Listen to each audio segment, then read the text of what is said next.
Dr. Eric Kelly III and a host of phenomenal speakers from all around the globe for this 7-day virtual event that you don't want to miss. The mission of the Black Business Expo is to raise scholarship money from kids all the way from high school all the way from college. The Black Business Olympics is one of the largest Black business showcases in the world. It is an opportunity for businesses and companies to showcase their businesses globally. We are going to be giving away laptops up to $5,000 away to students. Again, I'm Olivia Appleberry, the founder of 2 Cents Finance and one of the speakers for the expo. I am so excited to see you there. For more info, go to www.blackbusinessexpousa.com or call 919-308-9090 and hope to see you there. I am Black Business. From the moment I wake until the time I sleep. Yes, I am Black Business. I am Black Business.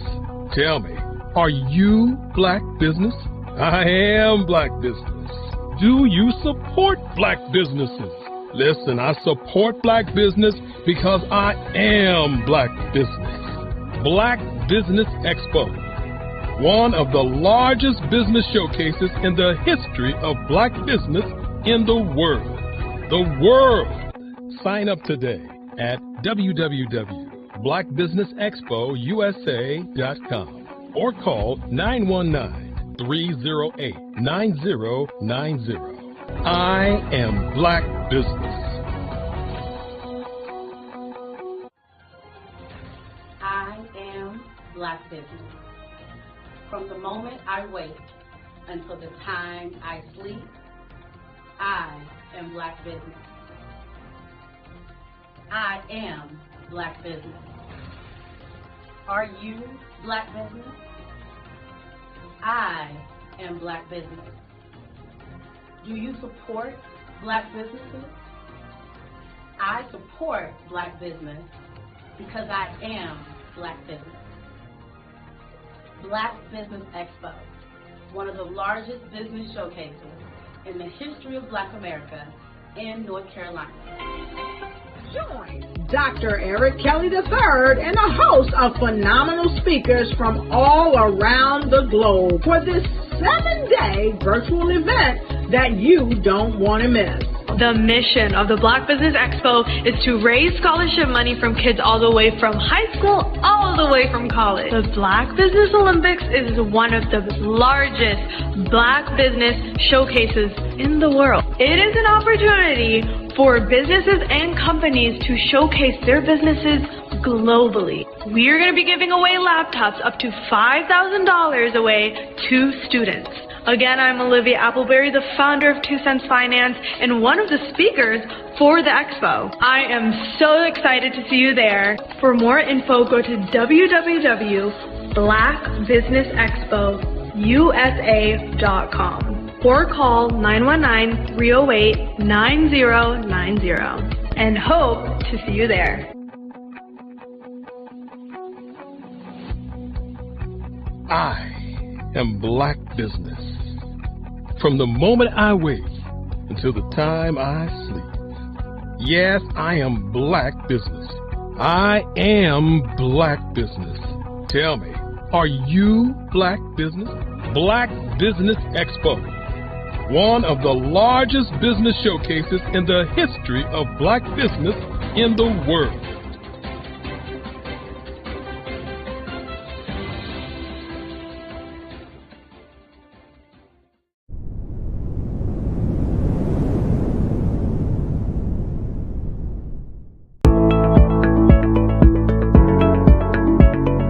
Prepare for what's coming and dominate in economic winter. Stand strong and thrive by showcasing your great products and services globally through the Black Business Network and Black Business Olympics. The Black Business Network has showcased over 2,000 companies with over $7 billion in sales each year. Over 10 million attendees have viewed the rebroadcast each month. Through the Black Business Olympics, unique styles of business training and mentoring are turning students into business owners and entrepreneurial warriors who will dominate in any economy. Gain the ultimate advantage of the Black Business Olympics, 7 days of unbelievable topics and speakers speaking around the globe. Donate your time and experience to provide expertise and scholarships to students worldwide and change the world. Now, more than ever, new insights, tools, strategies, and capabilities are needed. This is your chance for a major presentation to the world. Fill out the form and join the more than 2,000 speakers who have presented to over 200 countries. Join the Black Business Network streaming live into the Metaverse, STEM City, Black Multiverse Enterprises, Hulu, Amazon, YouTube, iHeartRadio, Apple, Facebook, LinkedIn, Pod TV, IBM TV, Spotify, and Google Podcasts. Sign up today. Spaces are limited, and we will see you there.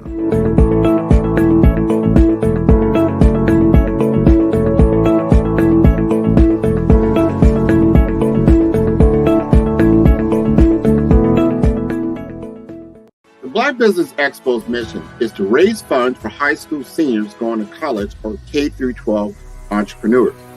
This expo is a fundraiser for students. Please, you may go to www.blackbusinessexpousa.com to donate to the scholarship fund or use the Cash App at $BBXUSA. Our goal is to give laptops and up to $5,000 to 10 students. Students can register online at www.blackbusinessexpousa.com. Every dollar counts. Please donate to the Black Business Expo USA Scholarship Fund.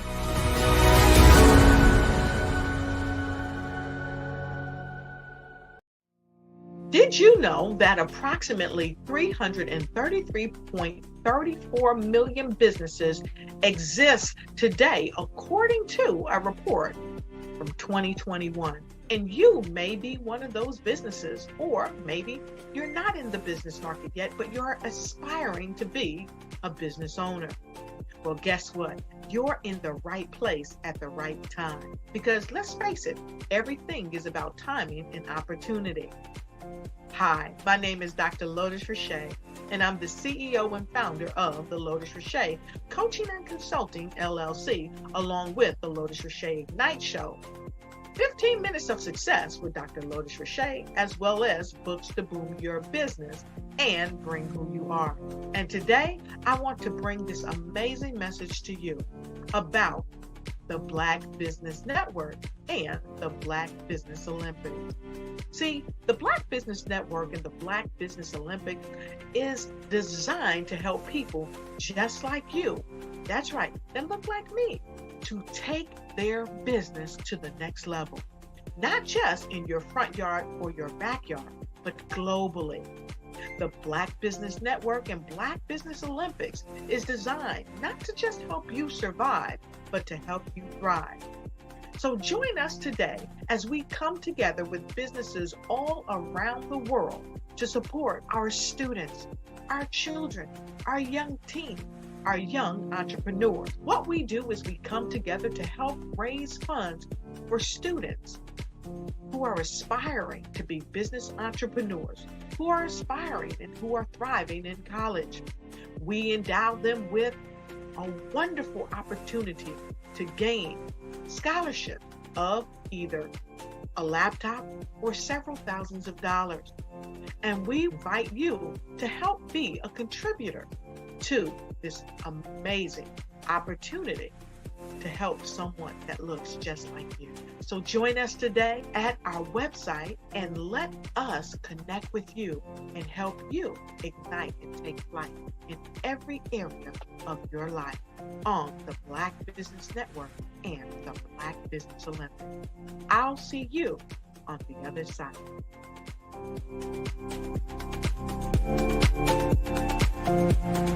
Hello, I am Dr. Eric Kelly III, the visionary strategist and founder of the Black Business Olympics. I invite you to showcase your Black-owned businesses on the Black Business Network global stage. The Black Business Olympics is a global Black Business Network platform that propels Black-owned businesses into the international spotlight. By showcasing your business on the Black Business Olympics platform, you can reach a worldwide audience of potential customers, partners, and investors. You can also establish yourself as a thought leader and expert in your field, attract lucrative partnerships, and more speaking engagements. In addition, the Black Business Olympics platform provides a valuable opportunity to connect and collaborate with like-minded entrepreneurs and business professionals from around the world. This can lead to new business opportunities, ideas, and relationships. Finally, by sharing your story and expertise on the Black Business Olympics platform, you can inspire and empower others. This is a powerful way to make a positive impact on the world and leave a lasting legacy. If you are a Black-owned business owner, I encourage you to seize the opportunity to showcase your business on the Black Business Olympics platform. It is a once-in-a-lifetime opportunity to make an indelible mark on the world. Be one of the 1,000 visionary entrepreneurs who are changing students' lives, shaping industries, and leaving an unforgettable legacy for their families. Unleash your voice on our global stage and watch your business thrive. Black Business Olympics is one of the largest Black business showcases in the history of Black business in the world. Yes, the entire world. Just give me a call today at 919-308-9090.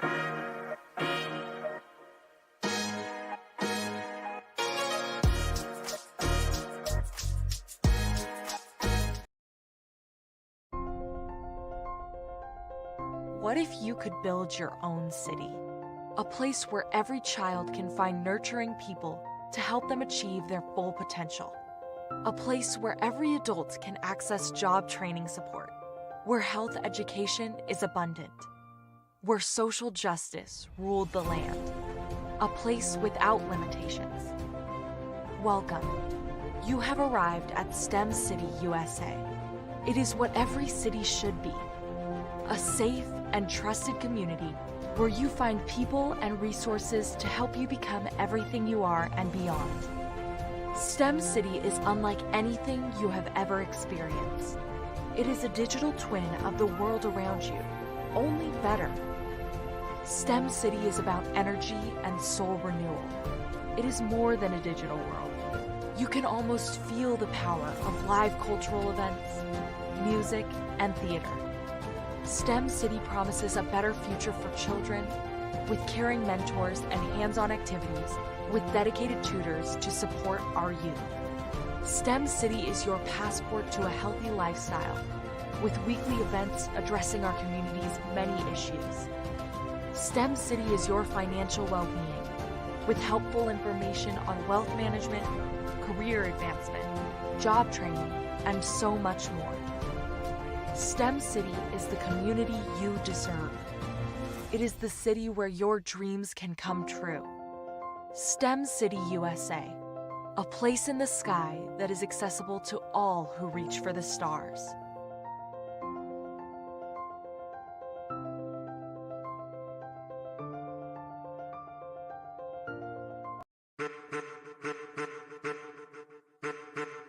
I am a child of the Most High God. He has gifted me in ways that I could not even imagine and didn't know.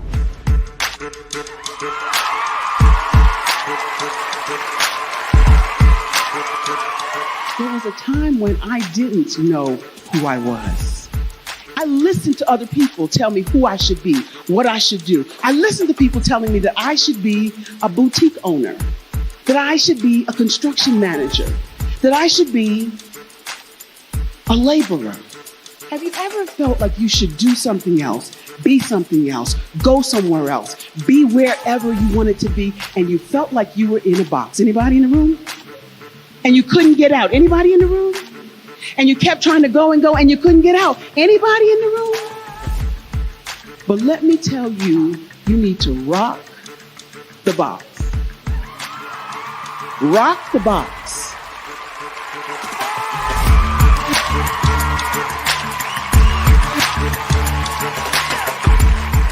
I am engaging, inspiring, and empowering.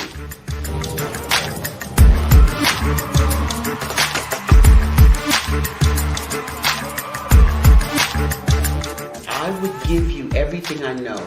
Just by touching you, if I could, by osmosis, give you every single thing I've learned, I've gone through, I know I would.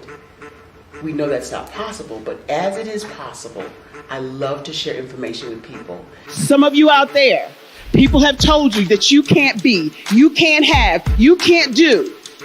But I will tell you, like Kingston said, you can, you must, and you will. If it's to be, it's going to be me. You got to say it. If it's to be, it's going to be. If it's to be, it's going to be. If it's to be, it's going to be.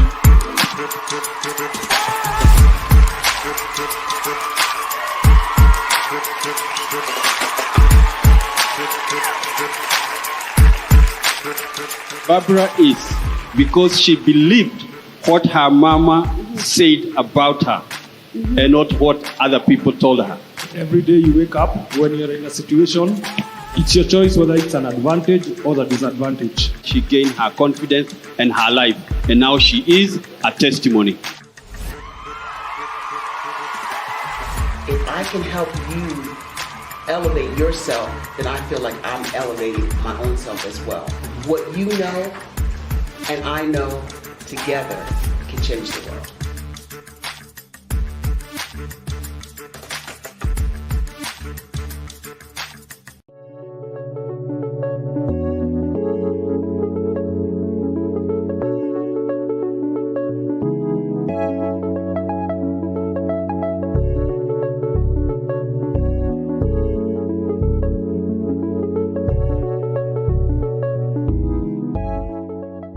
Passion has been around helping communities of color and historically underrepresented and underserved communities, minority, rural, veterans, persons who are differently abled, in the intersection of education, innovation, technology, industry, and let's throw some entrepreneurship in there just for fun.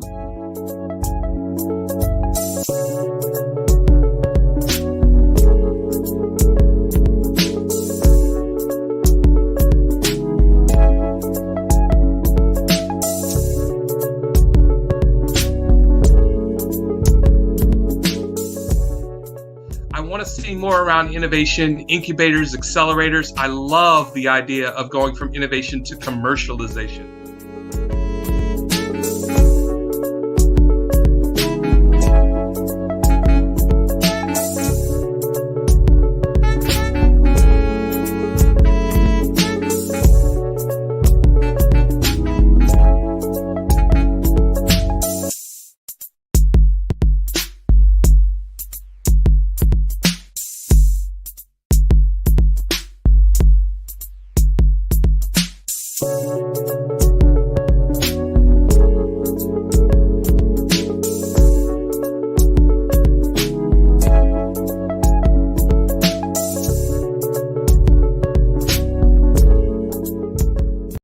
Follow the Brand TV broadcast host, Grant McGaw, as he visits with top executives and entrepreneurs to find out their secrets of success with their personal brand. Follow the Brand TV broadcast host as he focuses on brand development to build better relationships, bring value to your business, relationships, and career. You will enjoy listening to each episode that is tailored to speak to you directly. If you're looking for this type of clarity in terms of building your brand, you have tuned into the right station.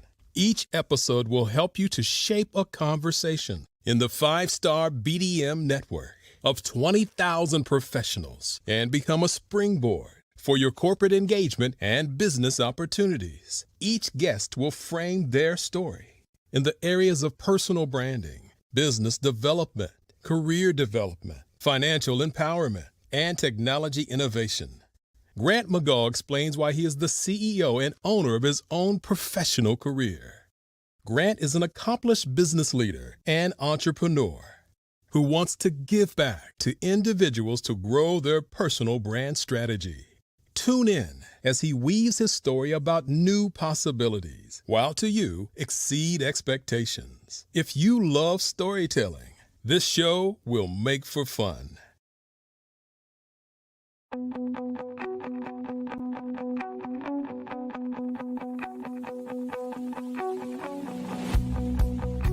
I am Black Business. From the moment I wake until the time I sleep. Yes, I am Black Business. I am Black Business. Tell me, are you Black Business? I am Black Business. Do you support Black businesses? Listen, I support Black business because I am Black Business. Black Business Expo, one of the largest business showcases in the history of Black business in the world. The world! Sign up today at www.blackbusinessexpousa.com or call 919-308-9090. I am Black Business.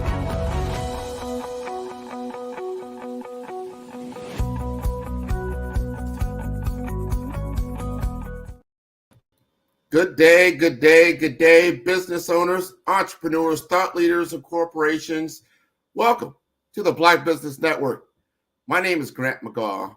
I am the CEO at 5-Star BDM and host of the Fellow Brand podcast and TV show. And I am your business moderator for this day on the Black Business Network. The Black Business Network is a 24-hour business network showcasing Black businesses, business owners, entrepreneurs, and thought leaders worldwide. And we have speakers from North Carolina, London, Singapore, Africa, Japan, and cities all over the United States. The Black Business Network is a global community sharing its business knowledge to empower, inspire, and educate businesses about business. And today's speaker is Dr. Curtis B. Charles. Curtis Charles is a distinguished figure in the realm of higher education and technology. As the Dean of Academic Affairs at the University of the West Indies Five Islands campus and a keynote and motivational speaker, Dr. Charles' journey is nothing short of inspirational. Rising from a background where he did not attend high school, he now stands as a senior leader in technology and a higher education, showcasing the power of determination and education. An MIT certified data scientist, Dr. Charles leverages his expertise to impact educational technology.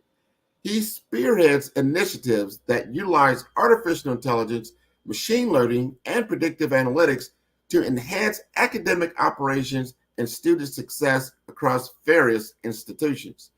His strategic focus is on data-driven solutions to optimize enrollment and retention and graduation rates, illustrating his commitment to using technology to transform educational outcomes. Dr. Charles's leadership extends beyond administration. He is a visionary who continuously seeks to address and solve the complex challenges of modern education.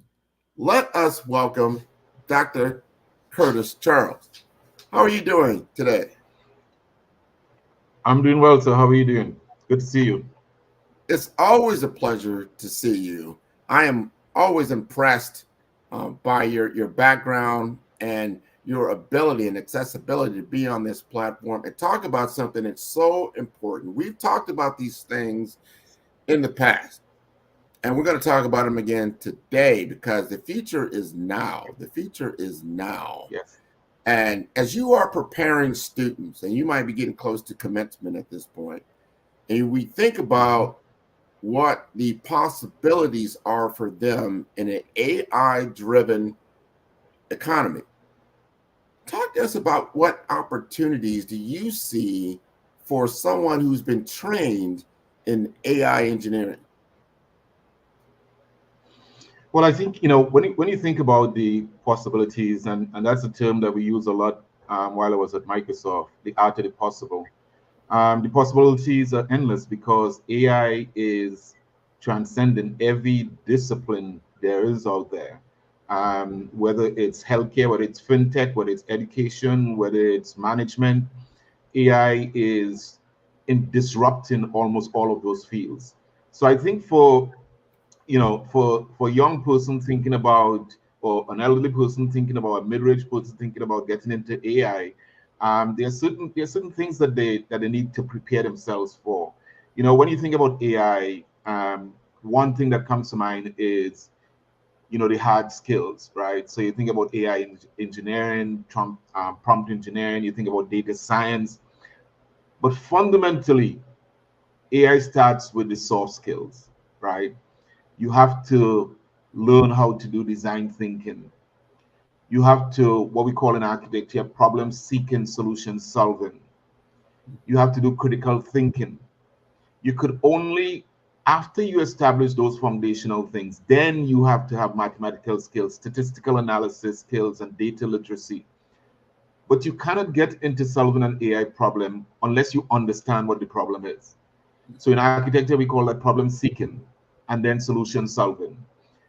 So design thinking is all about, defining a problem, synthesizing the problem, disaggregating the problem, doing conceptual designs of what the problem is, solving the problem, and then launching the solution into the hemisphere. While you do that, you couple that with critical thinking. You must understand statistical and probability. You must have those skills and capabilities. At least you must have an inclination or propensity towards that. And you must have data literacy. So it is important that when someone is thinking about, participating in this career that's exploding, that they think about those fundamental skills. So important. AI engineering. I talk to chief information officers in healthcare a lot here in the States, and they're looking at these things about how they're going to hire as they move forward in this new technological landscape. The things that they need, the things they don't need, and the things that you just talked about, Eric, absolutely things that they're going to need. They need to have people that understand the data fabric and the data engineering and what it takes to actually create. Because, and I want our audience to truly understand this, if the purity of the data is in any way compromised, that the generative output will also be compromised. It will not be precise and accurate. Going back to what you talked about, what really an AI engine kind of really is when it comes to statistical probability. So the statistical probability of input of bad data will probably be bad data out. So we need people to understand what is the data, the quality of the data, the purity of the data, before you start designing around it or inputting it into a workflow, because that becomes problematic. And I think now with people now graduating, they have greater opportunity because they don't have to, they're starting at a level that, first of all, is highly visible, because every CEO of a lot of different companies now is like, I need competitive edge, and data-driven insights are a competitive edge. And if you understand that, and that you can really get into it. I talked to a gentleman yesterday just talking about marketing, right? And doing digital marketing, utilizing Google ads and Facebook ads. And he's telling me it's not all about the creative that you see, the ad of itself. It's understanding the metrics behind it and how to understand the machine learning that's taking place in order to be able to leverage the algorithm to its fullest. How are your students adapting to this new framework? Well, I want to first, as an educator, I always try to say, when you reach a big word, always define the big word. And the big word in that sentence is algorithm. So let me just break down algorithm a little bit so the audience understand, because it is fundamental to machine learning and artificial intelligence. So fundamentals, let me give you an example. I was a brand new student, came from the Caribbean, went to Howard. My first semester at Howard, I drove to the Carnival Festival in New York City on Labor Day. The one thing you don't want to do is to ask somebody in Brooklyn directions. So they're going to tell you, if I want to get to the Carnival, make a right to the big tree, then at the tall story, make a left. And where you see all the cars parked in the parking lot, make another right. And then where you see the person selling down the road, I want you to stop right there because that's where the savannah is. Algorithms are nothing more than directions. So we tell the computer in code language what we want to see in the data.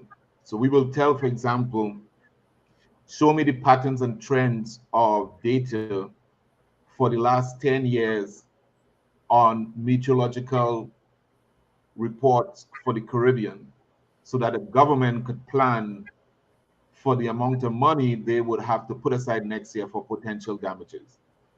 So the code is going to go in there and look for those patterns and trends. And based on those patterns and trends, then you can make data-driven decisions. So every time you hear the word algorithm, it's similar to the direction. It's similar to you telling your child, basically go and sit down and be quiet in the corner. Otherwise, if you don't do X, Y, and Z, then you may get X, Y, and Z. Those are algorithms. So anytime you hear that, think about your own examples. That is wonderful that you now give us some context around what an algorithm is. And then prompt engineering is what you're telling the machine. Let's just call it the machine because that's what it is. You're telling the machine what you want and what you want it to do. One thing I love about like generative AI, and there's a lot of different artificial intelligence, but generative AI is really what's gotten the headlines. That's your Chat GPT, your Gemini, Bard, your Claude, so that is able to give you information very quickly. Now it's not just text information, and you can do a lot of imagery. And then you've got now Sora, Sora, that can do a lot of text to video. So you can make very instantaneous videos in a almost 4D or very high quality.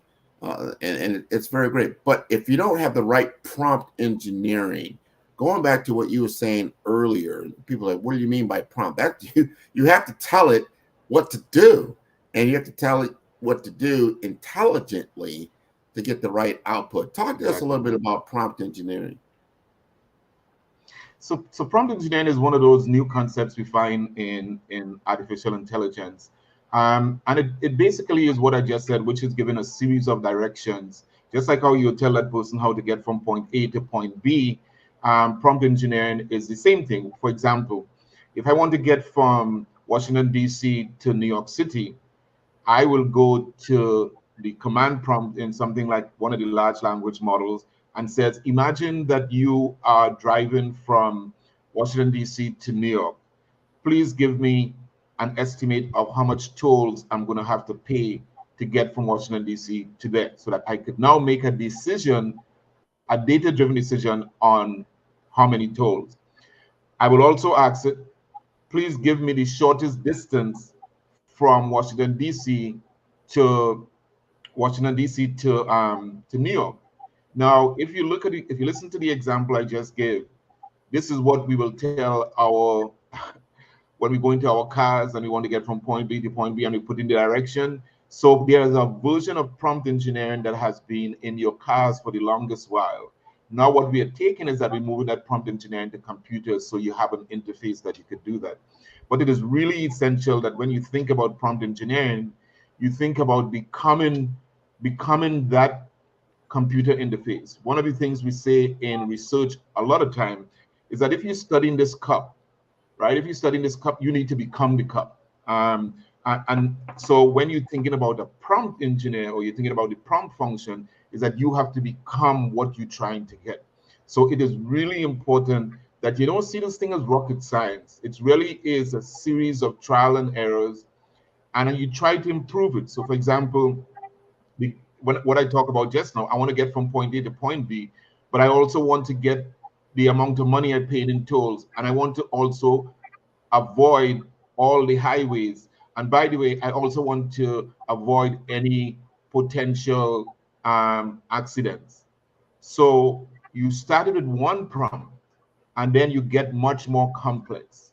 So that is how you build your vocabulary in prompts. Imagine you are so-and-so. You want to do a business plan for a business.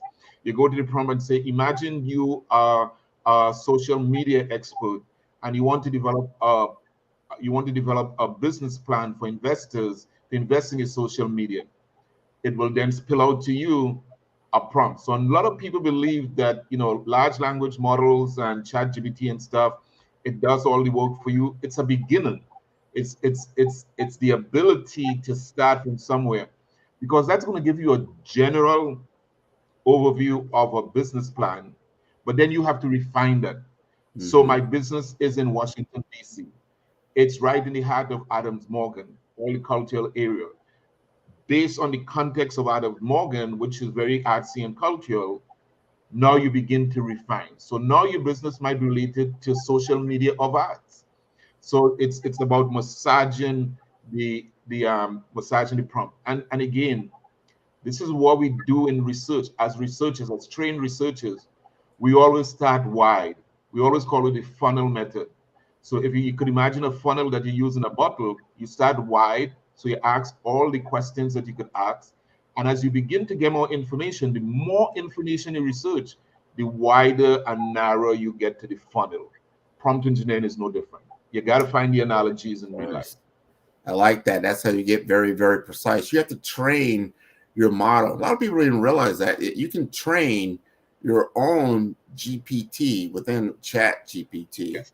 And if you look there, it gives you that capability to create a GPT. And I encourage people to understand how to use that, because to what you just stated, Dr. Charles, you can start putting inputs into your particular GPT that'll speak in your language and be very segmented to what you want it to accomplish, especially if you're going to use it continuously over and over again for, let's say, a research or business plan, or for your particular business that you can then utilize. So it's not just so generic. What you're doing, you're training that particular machine to operate and be your brand strategist, let's say, or your business partner. You're my business partner in so-and-so business, and you give it as much information as it can.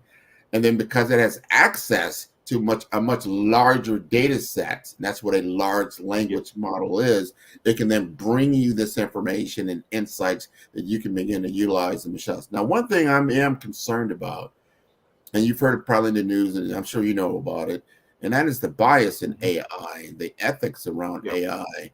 And I noticed that, let's say I go to my Chat GPT and I say, all right, I need you to draw me a picture of a hospital CEO. Most of the time, it's going to start showing me a Caucasian CEO. And I could be in any part of the world, and there are many ethnicities in the world, but it always starts with a white male. It just does. And I then have to tell it what I want. And then it gets it, because I don't think it's, biased on its own, but this is how it starts out. Talk to us a little bit about biases in the AI modeling. I'll give you an example that would be easy for everyone to understand. We know that probably in the 50s and the 60s, probably didn't see many Black people on television, right? But we know there were Black actors and actresses. What began to change that is when we begin to get behind the camera, and when we begin to get people like Oprah, who has the money now to be able to influence the industry.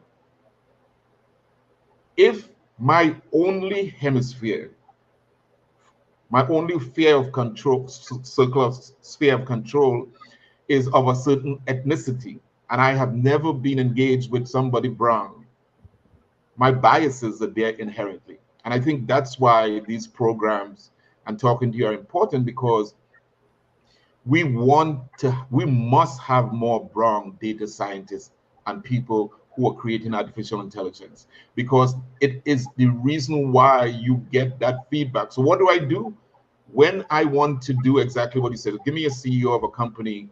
I would say sometimes it tells you they can't do black. So I would say give me a Caribbean, or give me a Hispanic, or give me an African person of African descent. But it goes beyond that image that you talk about, because this also goes into the biasness in face recognition and law enforcement. The reality is that the opposite bias happens now, where we are at the default that a black person had to have created that crime. Like, for example, one of the things I think is really funny on television and on media is that if there's a major crime somewhere and it's a person of color, right away that person's face and everything else is online. If it's not, it's always delayed. That's an inherent biasness in there. How does that change? That change when we have much more people of color owning stations, having the right to make decisions, being at the top of some of the news media and what we're doing right now, having a conversation that's going to an audience of color.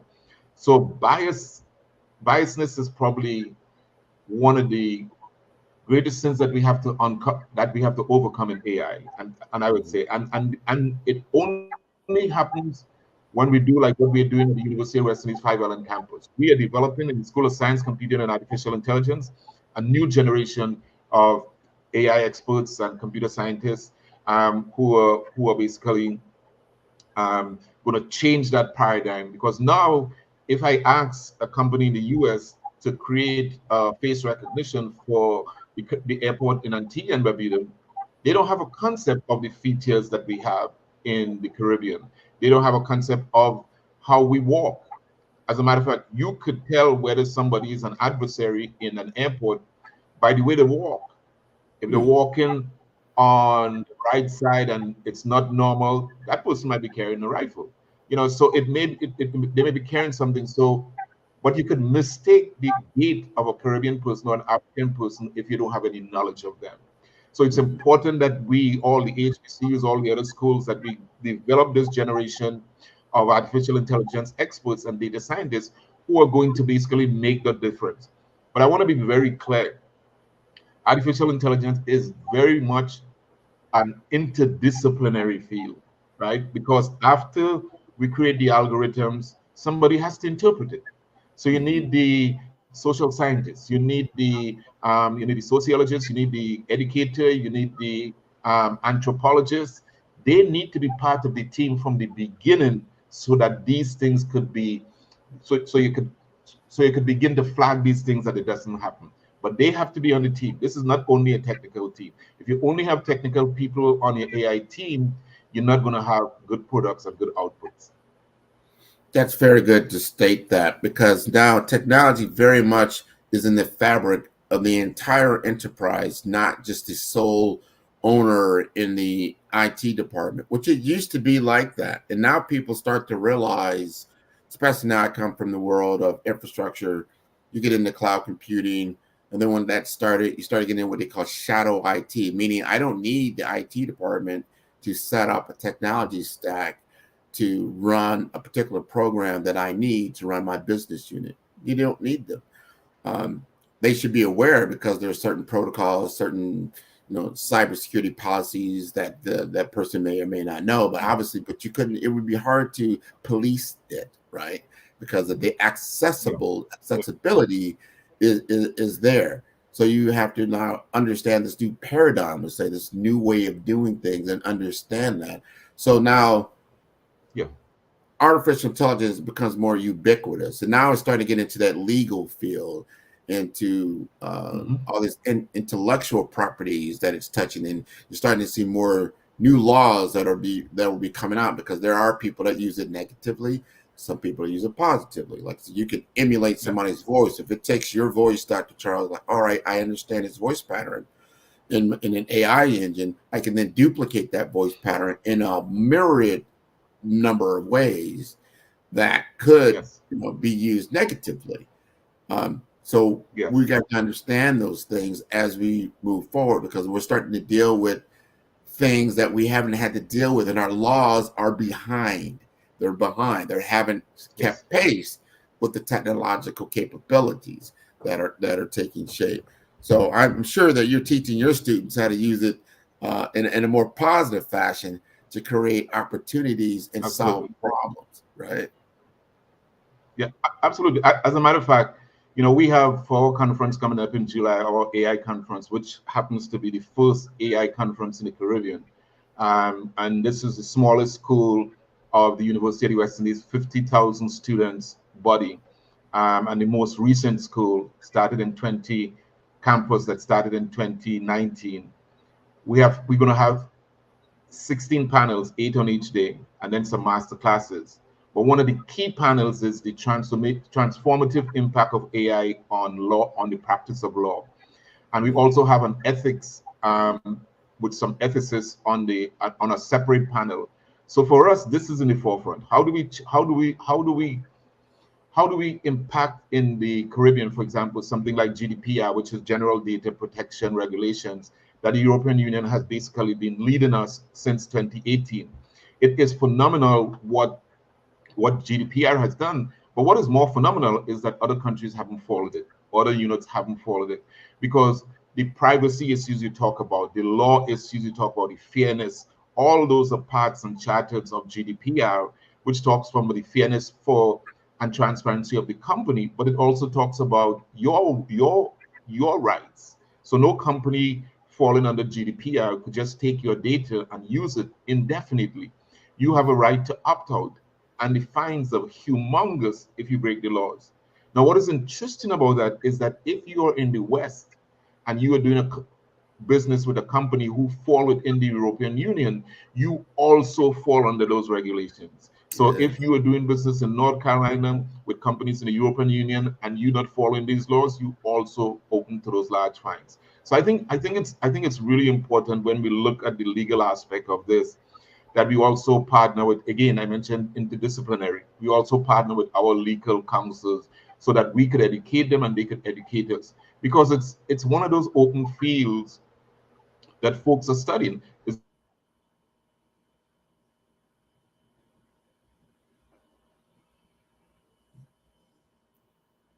I think Dr. Charles has his internet has gone dark. There you are.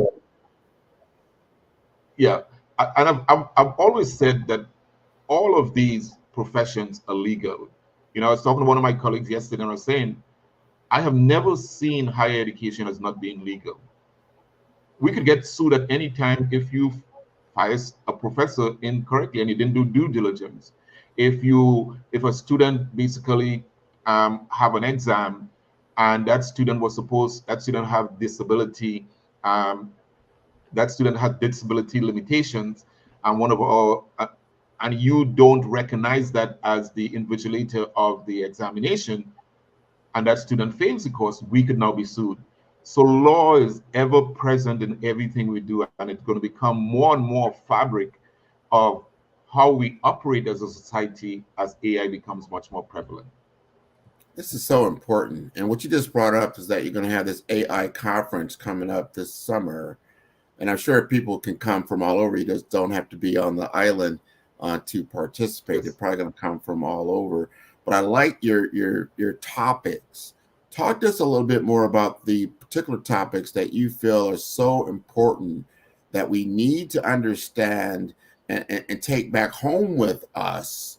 As we talked about some of the things, the AI biases, things that are challenges, things that say, you know what, because a person of color is not involved in some of these things, this is why we get these certain outputs. And we don't want to repeat history. We want to change it as we get into Industry 5.0 What are these other topics that can be talked about at the conference that are very important?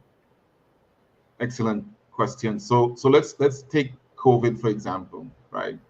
So we're going to be talking about AI for the preparedness of pandemics and epidemics because we weren't prepared, right? So how could we use this powerful tool now to prepare ourselves? And I've always said that more people died of COVID because of lack of interoperability, right? The systems won't talk into each other. Even in a hospital may have 5 or 6 AI IT systems. If those systems don't talk to each other, we wouldn't know, for example, in Maryland, whether Prince George's County needs more PPP or whether the disease is moving into Anne Arundel County. We don't know those things because the systems are not talking together. If the systems could talk together with interoperability, now we have the ability to know where all the resources are to quarantine the disease as it moves and move healthy people away from people who are potentially sick. We're going to be talking about that at the conference. But if we stick with COVID, for example, more people of minority origins, whether it's African descent or Hispanic descent, we die more of non-communicable diseases than communicable diseases. Wow. Black folks die from high blood pressure, diabetes.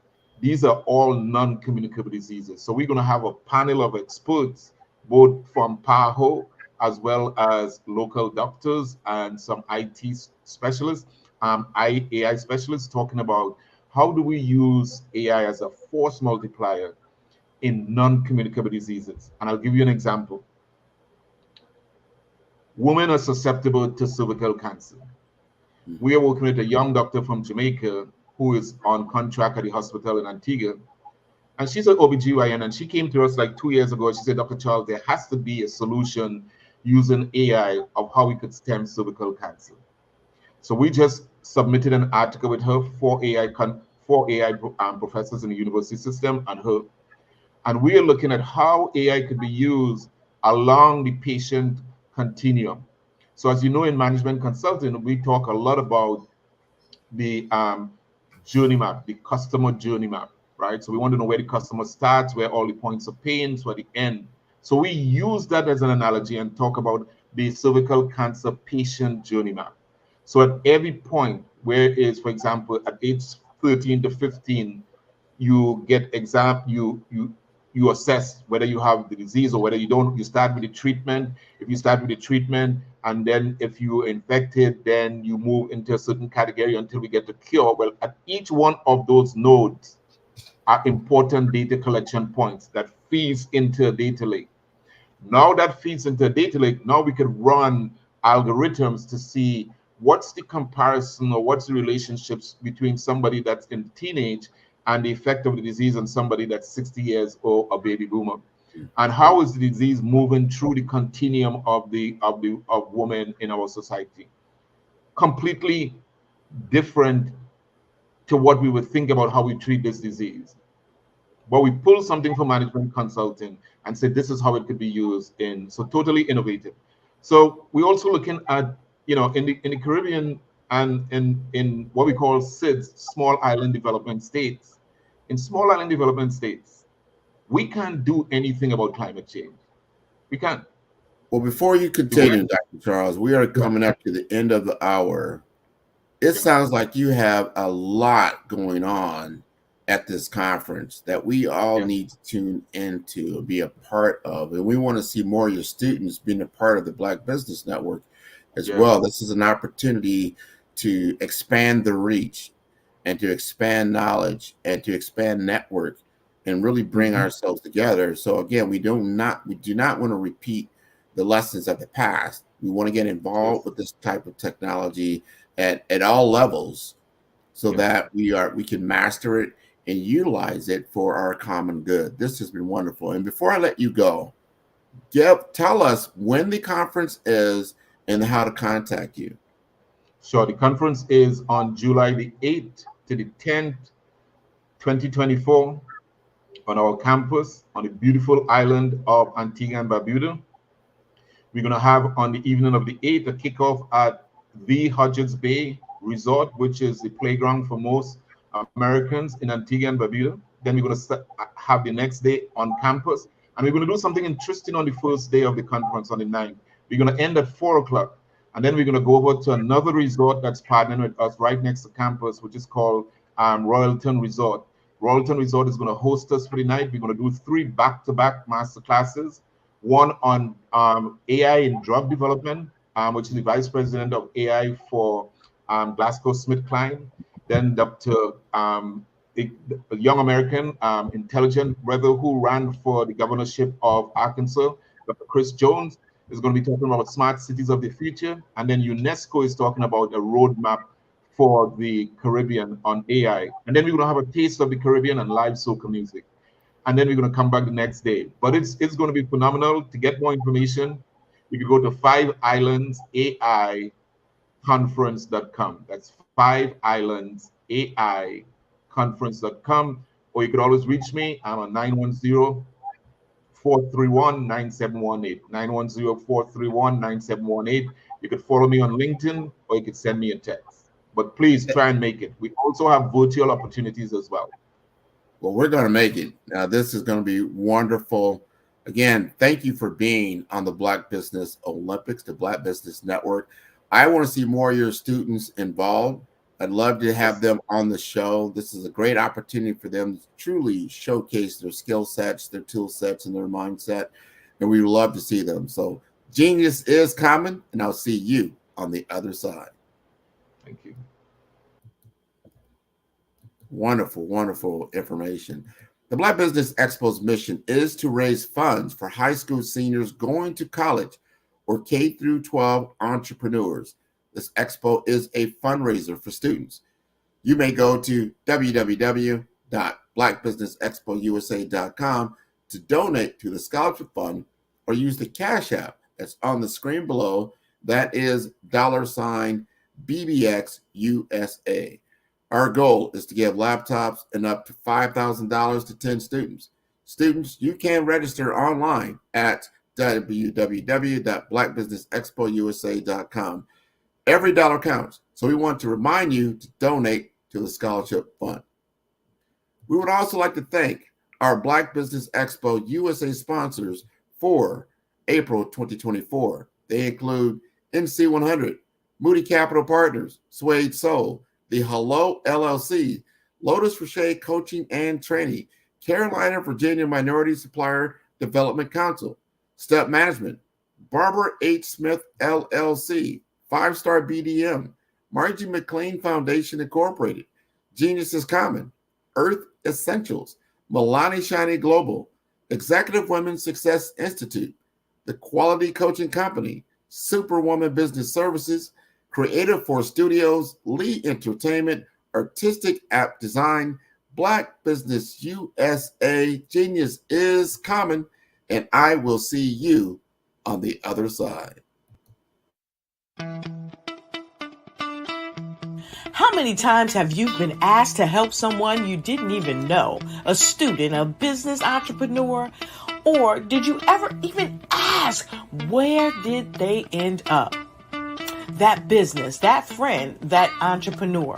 Well, just maybe they ended up in a gang, bankrupt, homeless, or worse, dead. Maybe they turned to crime, drugs, and alcohol. Did you ever wonder? Did you destroy their dream, or was your life always so easy? At the Black Business Olympics, we started a movement to help students complete. Give them hope and foster success. Help them to leave their dreams of providing laptops, computers, and up to $5,000 in scholarship funds. Today, we ask you to help a student, a business owner, or an entrepreneur to realize their dream by sponsoring them, supporting them, and buying from them. Consider this. With $1.6 trillion in our Black community, we only ask for a small donation for our students.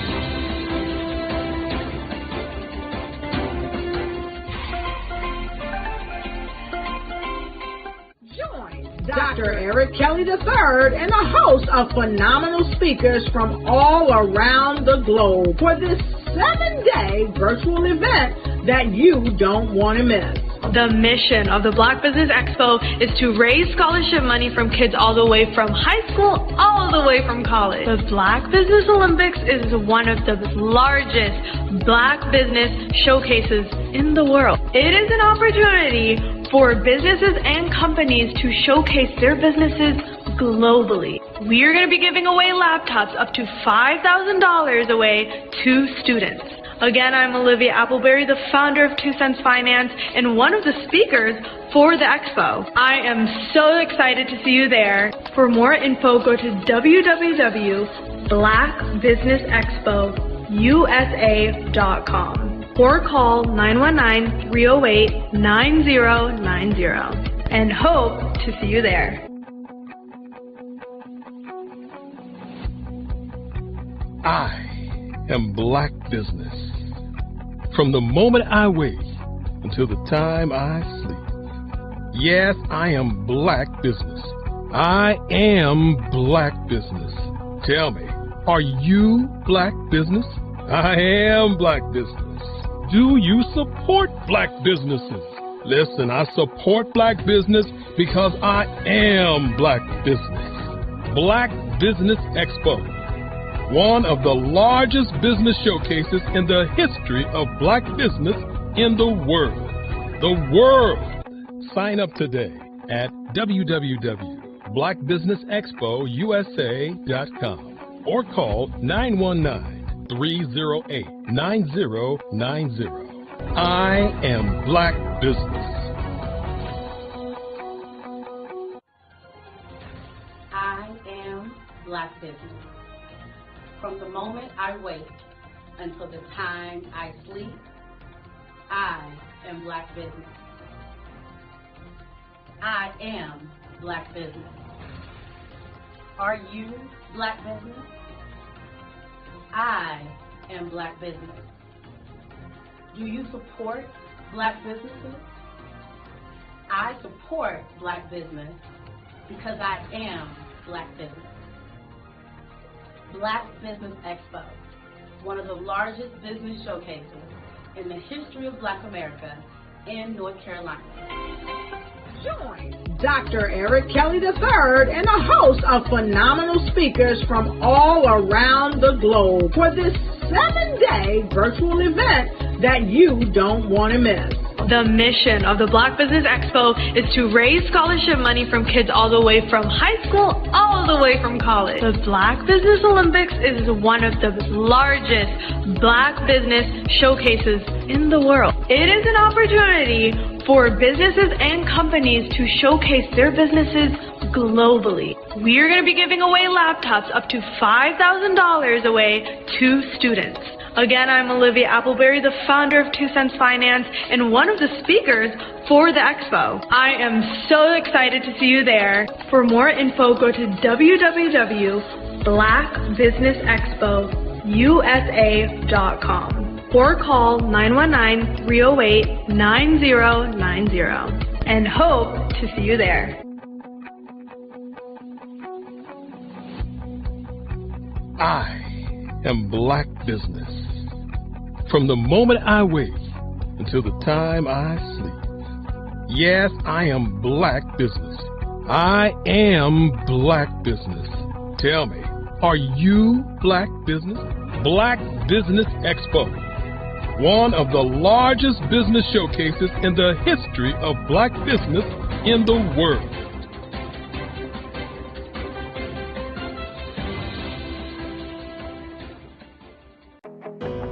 I am Black Business. From the moment I wake until the time I sleep, I am Black Business. I am Black Business. Are you Black Business? I am Black Business. Do you support Black businesses? I support Black business because I am Black Business. Black Business Expo, one of the largest business showcases in the history of Black business in the world. Sign up today at www.blackbusinessexpousa.com or call 308-9090. I am Black Business.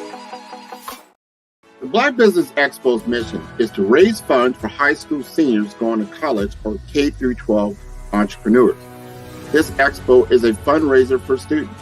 Please, you may go to www.blackbusinessexpousa.com to donate to the scholarship fund or use the Cash App at $BBXUSA. Our goal is to give laptops and up to $5,000 to 10 students. Students can register online at www.blackbusinessexpousa.com. Every dollar counts. Please donate to the Black Business Expo USA Scholarship Fund.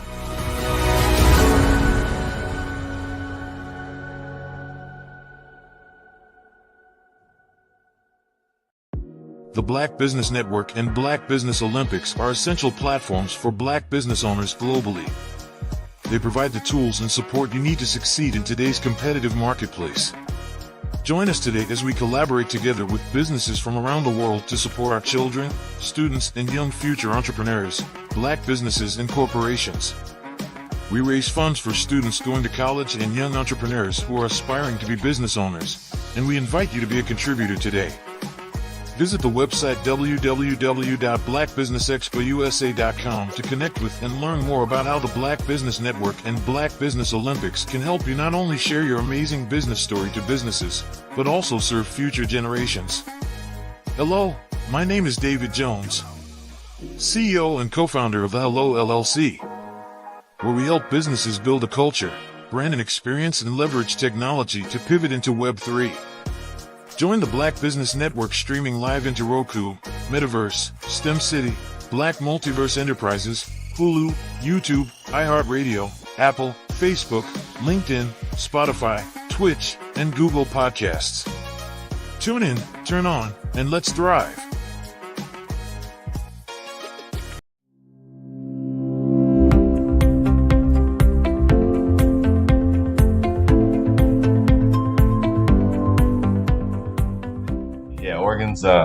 It's a beautiful state, and we've talked before this, and I came from California originally, so it's golden hills compared to lush green forest. So it's a beautiful state. It's very beautiful.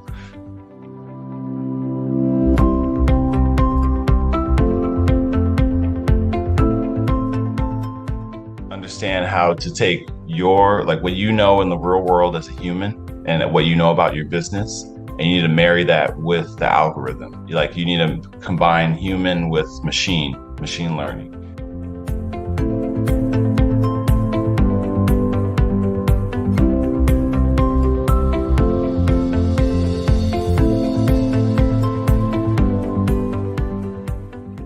I was always attracted to the psychology, behind digital marketing and why do people do the things they do.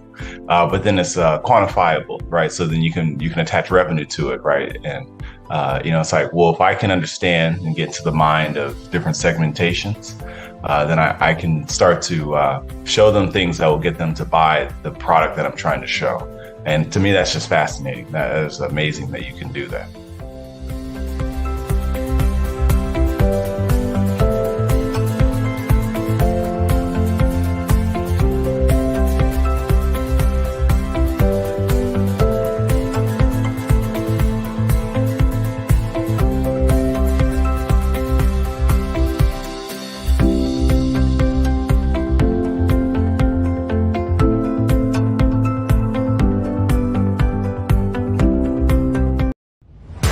Social media is evolving. It's more vibrant, more colorful, more energetic, and so are you. It's not just photos anymore. It's video, it's audio, it's subscriptions. And now there's Fanbase, a new monetized social network. Fanbase delivers the complete native app experience with full content monetization for every user. No algorithms that shadow ban your engagement or growth, and no ads. Follow anyone for free and subscribe directly to your favorite creators for $4.99 a month. Plus, show some love by tipping on any post. Also, make a Fanbase page and monetize your content the same way. Finally, connect with your followers by posting the amazing content you already create. And now, get paid for it. It's time to energize and monetize, because everyone's a fan of something, and everyone has a fan base.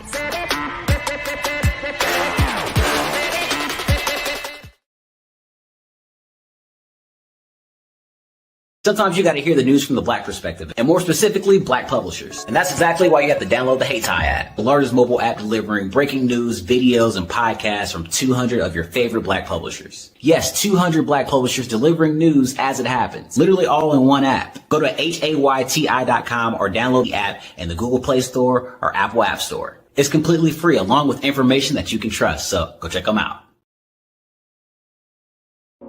Ladies and gentlemen, and fellow professionals, please allow me to introduce myself. I am David Jones, the co-founder and CEO of the Hello LLC, where I am passionately dedicated to guiding individuals and businesses toward their own return on time investment. Time is my only competition. With over 20 years of experience as a corporate C-level executive, I bring a wealth of knowledge and expertise to the Hello LLC. My career journey has been marked by a relentless pursuit of excellence in marketing, strategy, and business management leadership. I have had the privilege of working with renowned Fortune 500 companies such as Xerox, American Airlines, Hilton, and Geico. However, what truly drives me is the transformational work we do at the Hello LLC.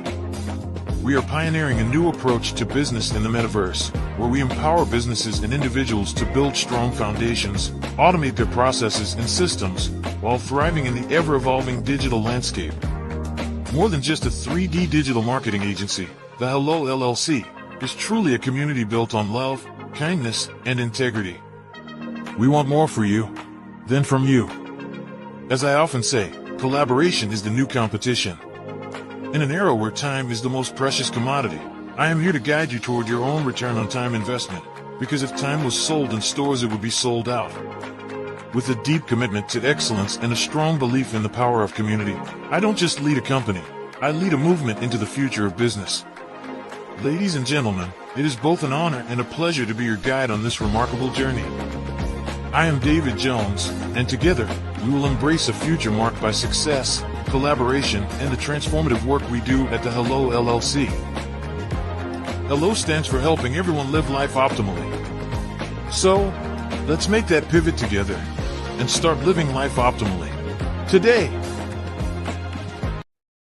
Hey everyone, it's Grant McGaw, CEO of 5-Star BDM and host of the award-winning Follow the Brand podcast and TV series, where I help you to build a 5-star brand that people will follow. My genius is personal brand development through intelligent communication and helping you achieve your business and career goals. I am a requested speaker on digital technology and brand development issues. I want to work with you to increase the value of your current opportunities while attracting new ones. Every one of you is unique, and we all share challenges that can be addressed through smart branding. As a super connector, I work with you as an executive coach to guide you along the complicated business and career development road, providing the enhancement tools and information you need to succeed. Together, I will help you succeed in today's challenging business climate. I will evaluate and measure your progress. Best of all, I am right alongside you every step of the way. Build the brand called you. Genius is coming. Follow the Brand TV broadcast host, Grant McGaw, as he visits with top executives and entrepreneurs to find out their secrets of success with their personal brand. Follow the Brand TV broadcast host as he focuses on brand development to build better relationships, bring value to your business, relationships, and career. You will enjoy listening to each episode that is tailored to speak to you directly. If you're looking for this type of clarity in terms of building your brand, you have tuned into the right station. Each episode will help you to shape a conversation in the 5-Star BDM network. of 20,000 professionals and become a springboard for your corporate engagement and business opportunities. Each guest will frame their story in the areas of personal branding, business development, career development, financial empowerment, and technology innovation. Grant McGaugh explains why he is the CEO and owner of his own professional career. Grant is an accomplished business leader and entrepreneur who wants to give back to individuals to grow their personal brand strategy. Tune in as he weaves his story about new possibilities, while to you exceed expectations. If you love storytelling, this show will make for fun. Artist to me is a creative expression of something from nothing. You know, it explodes onto the canvas, or it explodes on in my work. One of the things that I try to do more than anything is I try to just give the lines and the movements and emotions and expressions into to what I do. Art really means to me a chance to express how I feel deep down inside. Most of my art begins as a thought that I might have, you know, whether it's sports, whether it's history, whether it's a woman or a man. It pretty much starts as an idea of thought before I get into the actual image of what I'm going to draw. I do a lot of historical pieces. I was a history minor in college, and I love to do history pieces. And a lot of times I'm thinking about history, and then I try to make that history impact you as you look at it. That's one of the reasons I do pictures so large. People ask me, why do I do the pictures so big? And I tell them, I want the piece to impact them as they're looking at it, to kind of dominate them, dominate their space. And most of my pieces I try to do off page. I don't try to do anything that's going to be in those four corners or in a square. And I want your imagination to be a part of the piece that you're looking at.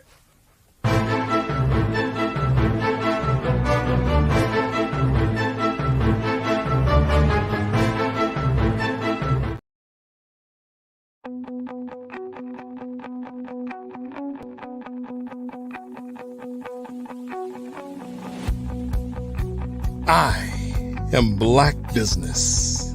From the moment I wake until the time I sleep. Yes, I am Black Business. I am Black Business. Tell me, are you Black Business? I am Black Business. Do you support Black businesses? Listen, I support Black business because I am Black Business. Black Business Expo, one of the largest business showcases in the history of Black business in the world. The world! Sign up today at www.blackbusinessexpousa.com or call 919-308-9090. I am Black Business.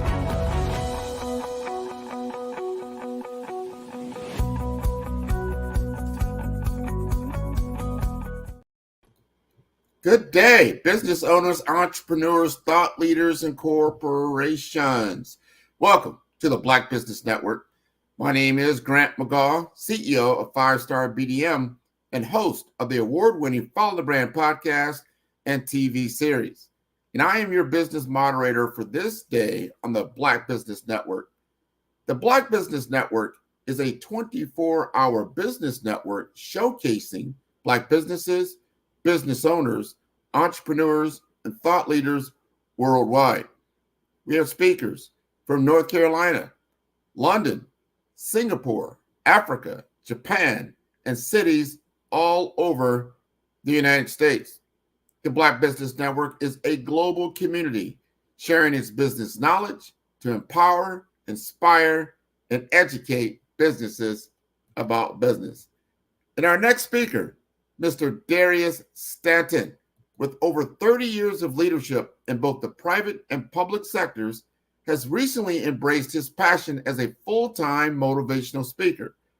As the CEO of the Stanton Group, a management and human development firm, and the managing partner at Grain Strategic Solutions, a renewable energy startup, Stanton demonstrates a profound commitment to innovation and growth. His extensive experience includes roles such as Chief Networking Officer at IESI, a secure IT firm, and Vice President of the Clean Green Tour, an international green education company. Stanton has also significantly contributed to a community service. He was Vice President of Operations at Boys and Girls Clubs of America's Greater Washington and Metro Baltimore affiliates, and has held numerous leadership roles in the community organizations, including founding board president of MOTISO and founding president of the New Village Academy Charter High School. Stanton's dedication extends to his family life in the Baltimore, Washington area and his role on the Maryland Economic Development Commission. Let us welcome Darius Stanton to the Black Business Olympics and his role on.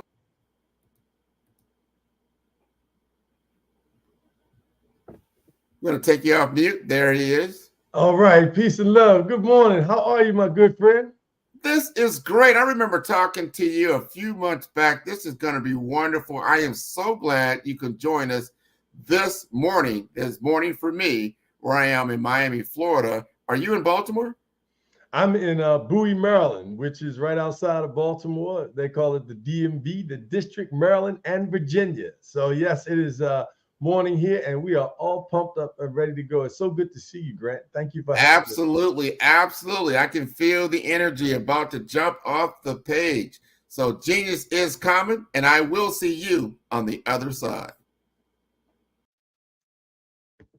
Excellent. Well, listen, we are all pumped up and ready to go. As a matter of fact, let's get ready and roll with it right off the bat. So listen, in order for us to really get the maximum out of today's conversation, we're going to have to get your pen and your pad out. All right. Open up your mind. Take a real deep breath. Hold it. And let it go. We're going to breathe. We're going to become open systems. And in order to do that, we're going to win. That's right. Say it again with me. Win. That's right. We're focusing on winning today. There are 3 wins that we're going to focus on. The first win is at home, yourself. How do you win inside? How do you win on the inside so that everything else comes to you, is attracted to you, is based on what's transpiring on the inside? How do we win on the inside? The second is, how do we win as a Black business with other Black businesses, right? All right. How do we win as a business? How do we support our community? How do we win as a Black business? And then last but not least, how do we win with our legacy intact? Legacy, succession, what's to come? How do we prepare our family? How do we prepare our teams? How do we prepare folks who are working around us and will be taking on what it is that we're developing and spending our blood, sweat, and tears on? How do we win with our legacy? Before we get into the win, though, let me just tell you about me, Darius A. Stanton. That's right. You heard Grant say that I am now a full-time motivational speaker, trainer, broadcaster, and my mission in life is very, very simple for me. And that is, my goal is to create content, systems, and other productions that will help people live healthier and happier lives. That's right. To create systems, content, and productions that will help people live healthier and happier lives. And the reason why I came to this is because I was raised in a family that taught, just some basic principles. My grandmother was a beauty salon owner, which was in the basement of the home I grew up in. And she was very keen on a few things. One, she had a very high level of emotional intelligence. Secondly, she was extremely spiritual. And prayer was a common place in our home. And last but not least, she taught me how to treat people. She said, you give away your best, not your worst. Make sure you walk people to the door. Make sure you greet people. If they speak, fine. If not, then that's okay. You speak. You do what you're supposed to do. And then I had my grandfather. He was the deacon at the church. He was one of the Annapolis 5 in Annapolis, Maryland, that helped to turn civil rights around from segregation to desegregated. And he risked his life, to do that. But he never told me about the work that he did in the community. He told me about the work that he did at the Naval Academy. He told me about the work that he did as a bail bondsman. He told me about the work that he did in other aspects as it applies to employment. But he never told me about the sacrifices that he made in the community. And what that taught me was to be humble. Focus on the work. Focus on what it is that you need to do. And then my mother, she raised me to be a root cause thinker, which we're going to talk about, to be a systems thinker, to be a critical thinker, to be an analytical thinker. All of those things help you to look at things beyond what it seems. And last but not least, my father, with his main cool, calm demeanor, taught me how to listen, taught me how to listen to people. So I became who I am very early in age because I was trained at home first, which is the first win, right? The second win was I received some immediate support from family friends who saw talent in me and gave me opportunity to be part of a national training team. At 19 years old, I was training all over the country with folks who had been training for 20 and 30 years. From there, I got an appointment, or I should say an assignment, with the county executive as the youth drug czar. So at 19 years old, I'm now working in the county executive's office. I'm pushing the Fort button with a really too big jacket on because I bought it from my father, but I knew I had to look sharp at the part. So I'm pushing the fourth floor button, and people are like, where's this young black boy going? I'm going to the top. All right. And then from there, I got appointed as the drug czar in the city of Annapolis at 21 years old. At 24, I was listed as Ebony Magazine's Future 50 Future Leaders of America with Jesse Jackson's son, Matty Rich, you name it, Ice Cube. It was just a host of other folks who are, really successful right now in that company. Tiger Woods, another one. He and I are on the same page.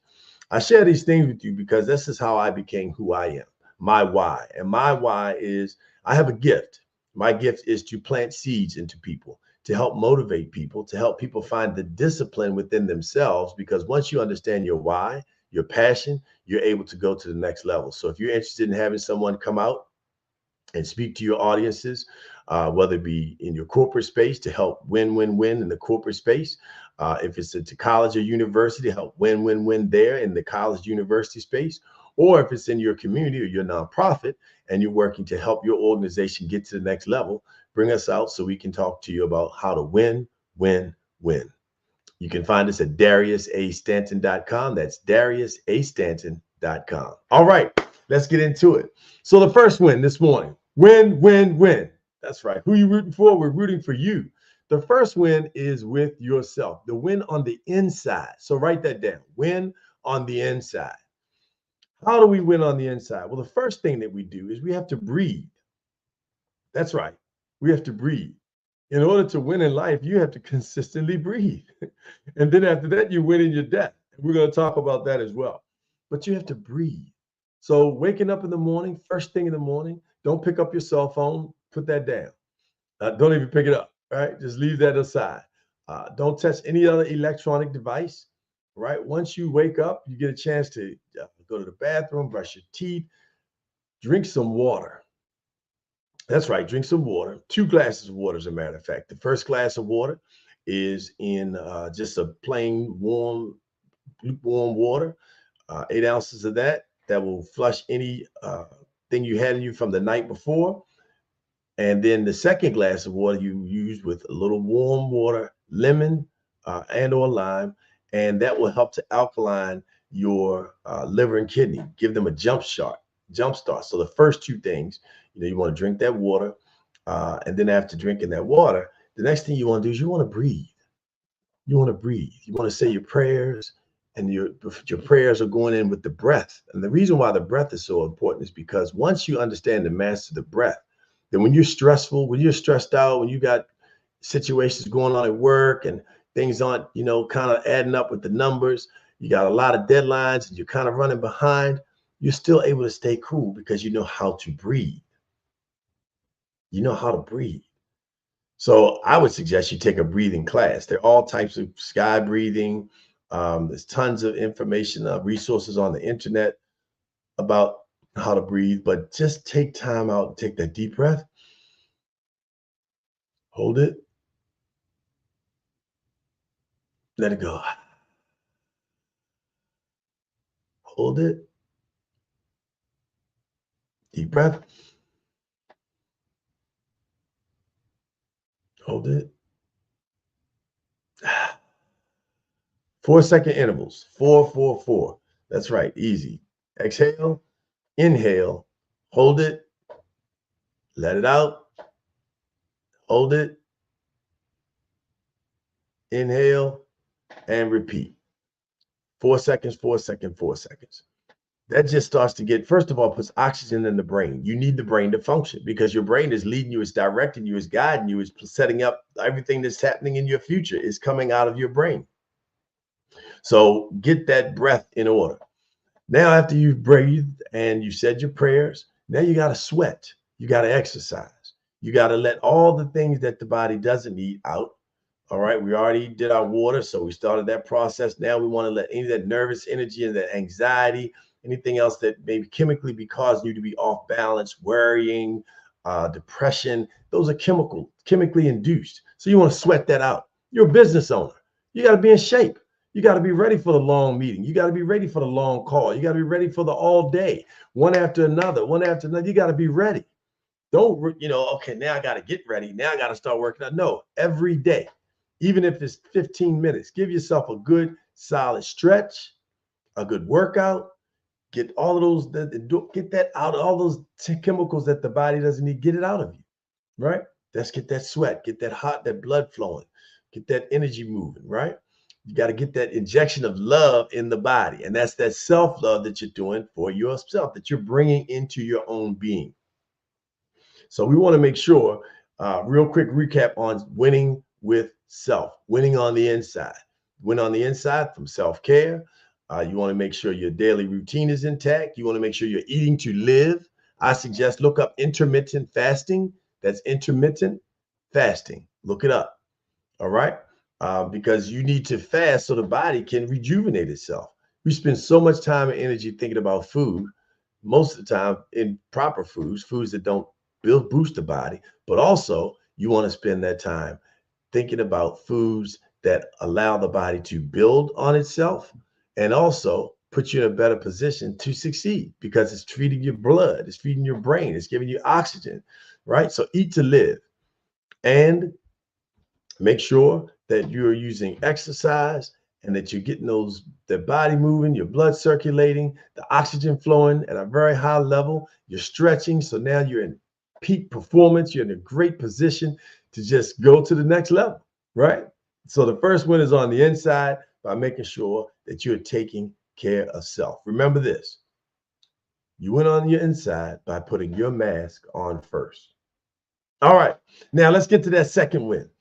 The second win is how you win as a Black business. So let's take a step back and think about Black business in its inception. Now, Mansa Musa was from the Mali civilization. And at this time, Mansa Musa had more revenue, more resources, more money than any wealthy person you can think of today. So any of those people today that you've heard, Buffett, Gates, or any of those other folks that you've heard who have billions of dollars, this man had more money at that time than any other person in the history of the world. Now, attribute Black business to building the pyramids. Have you ever heard anybody say that, oh man, the pyramids are going to be down in 100 years or 25 years, or they're supposed to start collapsing? No, never. And just think, when they were built with hot and cold running water. So you want to be able to win as a Black business, knowing that Black business have always won. Think about coming out of slavery here in America. The Wall Streets in Tulsa, in Greenville, right here in Maryland, in Atlanta. Think about all of these places all over the country where Black people were thriving with their own businesses, banks, hotels, restaurants, you name the business, doctors, lawyers, politicians, they were involved. We were leading And we did that after coming out of 400 years of slavery where we couldn't even be taught how to read. And last but not least, we worked together. We had no choice. So win in Black business. First of all, know that you come from that successful heritage and lineage of successful Black business folks. Look into your own family's history and find out who in your family history was involved in business and how successful were they. In addition to that, now we want to build on a foundation of numbers. All right. You got to know your numbers in business. You've got to know your numbers. In order to win in business as a Black business, you must know your numbers. So that's your profit and loss. That's what are your goals for the month? What are your goals for the year? How am I trending against what I did last year, this time? Year to date. You've got to know your numbers. So focus on the numbers. Another number that you want to focus on is how much are you investing in your marketing in your Black business? And are you marketing with other Black businesses? See, the success of Black businesses is truly hinged on surrounding yourself and winning with other Black businesses. So that means you need to have people inside your circuit that are really powerful winners.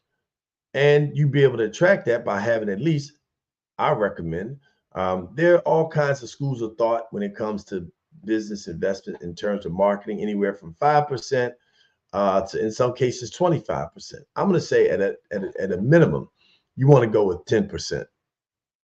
10% of your revenue should be spent on marketing. People need to know who you are. They need to know what you do. They need to know who your customers are, right? They need to know how successful you've been able to be. Like, as an example, Darius A. Stanton, right? We've spoken at the Naval Academy to the midshipmen in the United States Naval Academy. We've spoken in conferences of 4,000 to 5,000 people in front of insurance brokers in Las Vegas. We've spoken in Atlanta in front of financial advisors, thousands of people there. We've spoken in corporate spaces. AARP, the largest nonprofit, they've got $1 billion in cash. All right. So think about that. AARP, right? Think about being in business and around people that are able to help you get to that next level. So you want to make sure that you're spending 10% on your marketing, right? You want to make sure at least 10% on your marketing. Then the next focus is, what are your sales goals? If you're in business, you got to have sales, right? And what sales goals are you also collaborating with other Black businesses on? Because other Black businesses are going to give you the tips. Other Black businesses are going to let you in on some opportunities that come to the table. Other Black businesses will finance you. They will help you with your financing, right? So you want to make sure that you surround yourself with other dynamic Black businesses, legal, financial, marketing, right? Sales. Have these people as part of your exterior team, all right? And then the other winning business in Black business is surround yourself, your team. Whether you're an entrepreneur, you still need a team. It's not, you're not able to do it by yourself, right?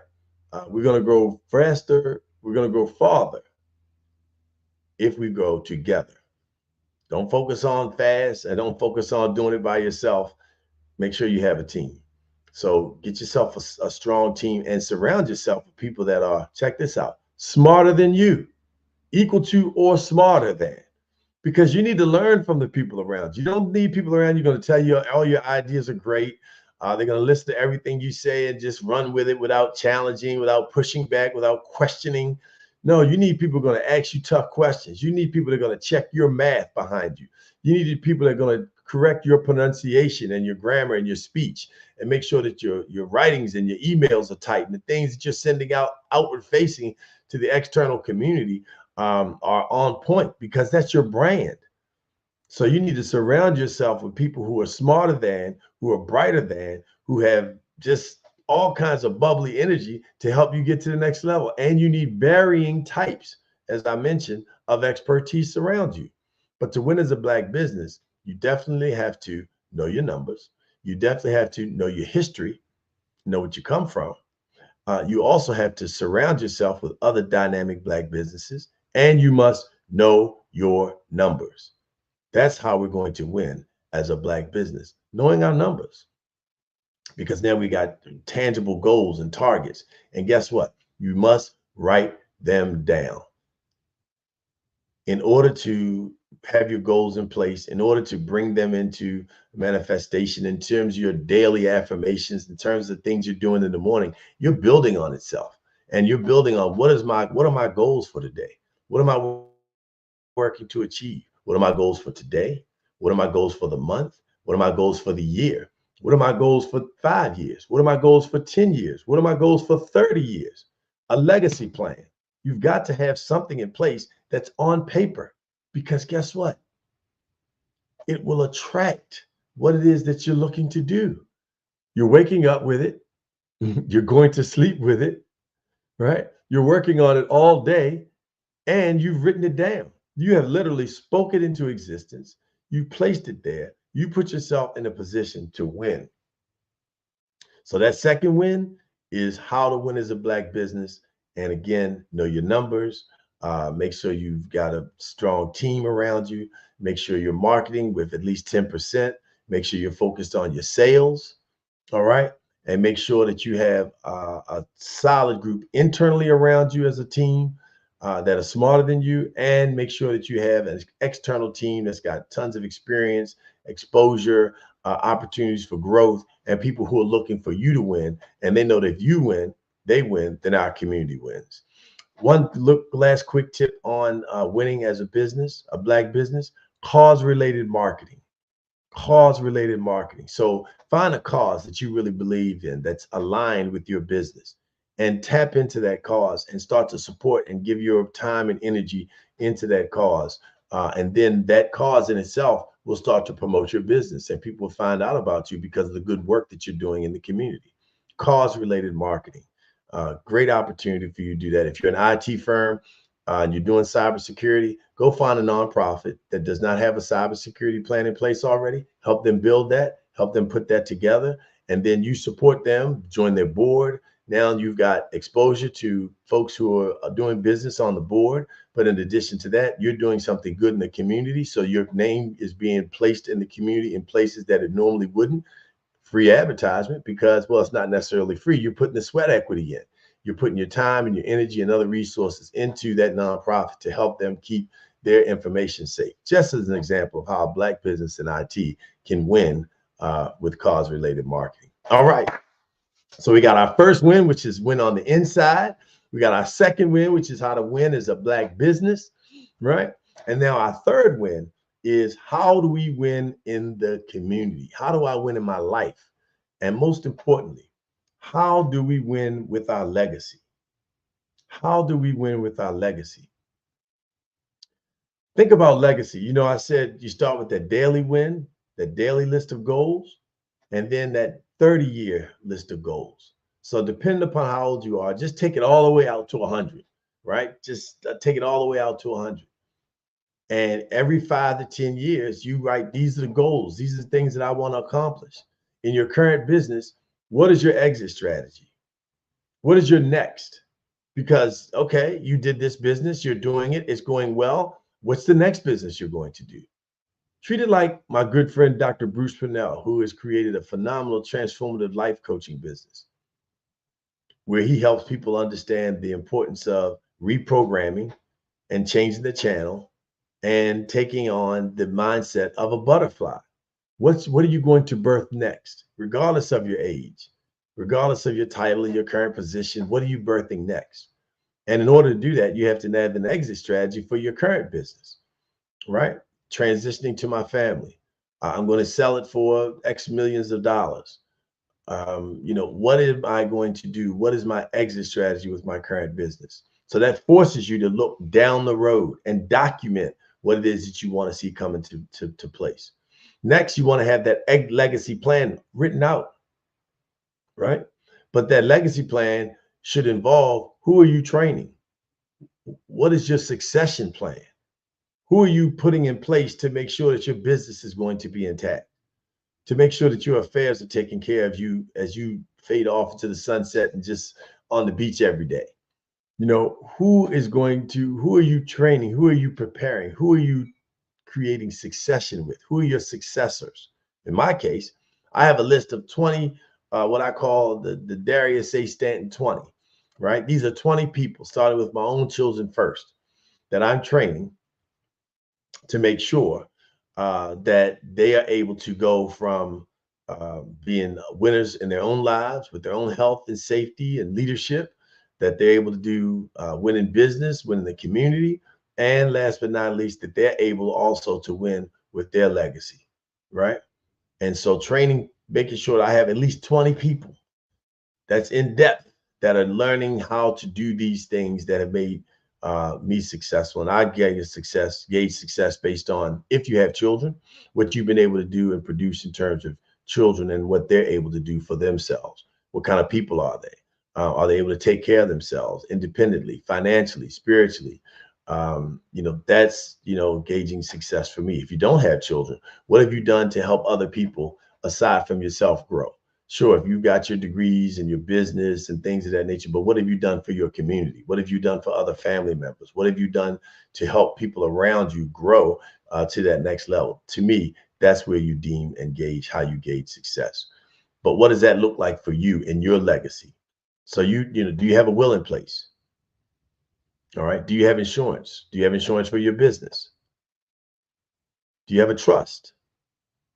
Right? A revocable and irrevocable trust. Revocable and irrevocable trust. Look those up. All right.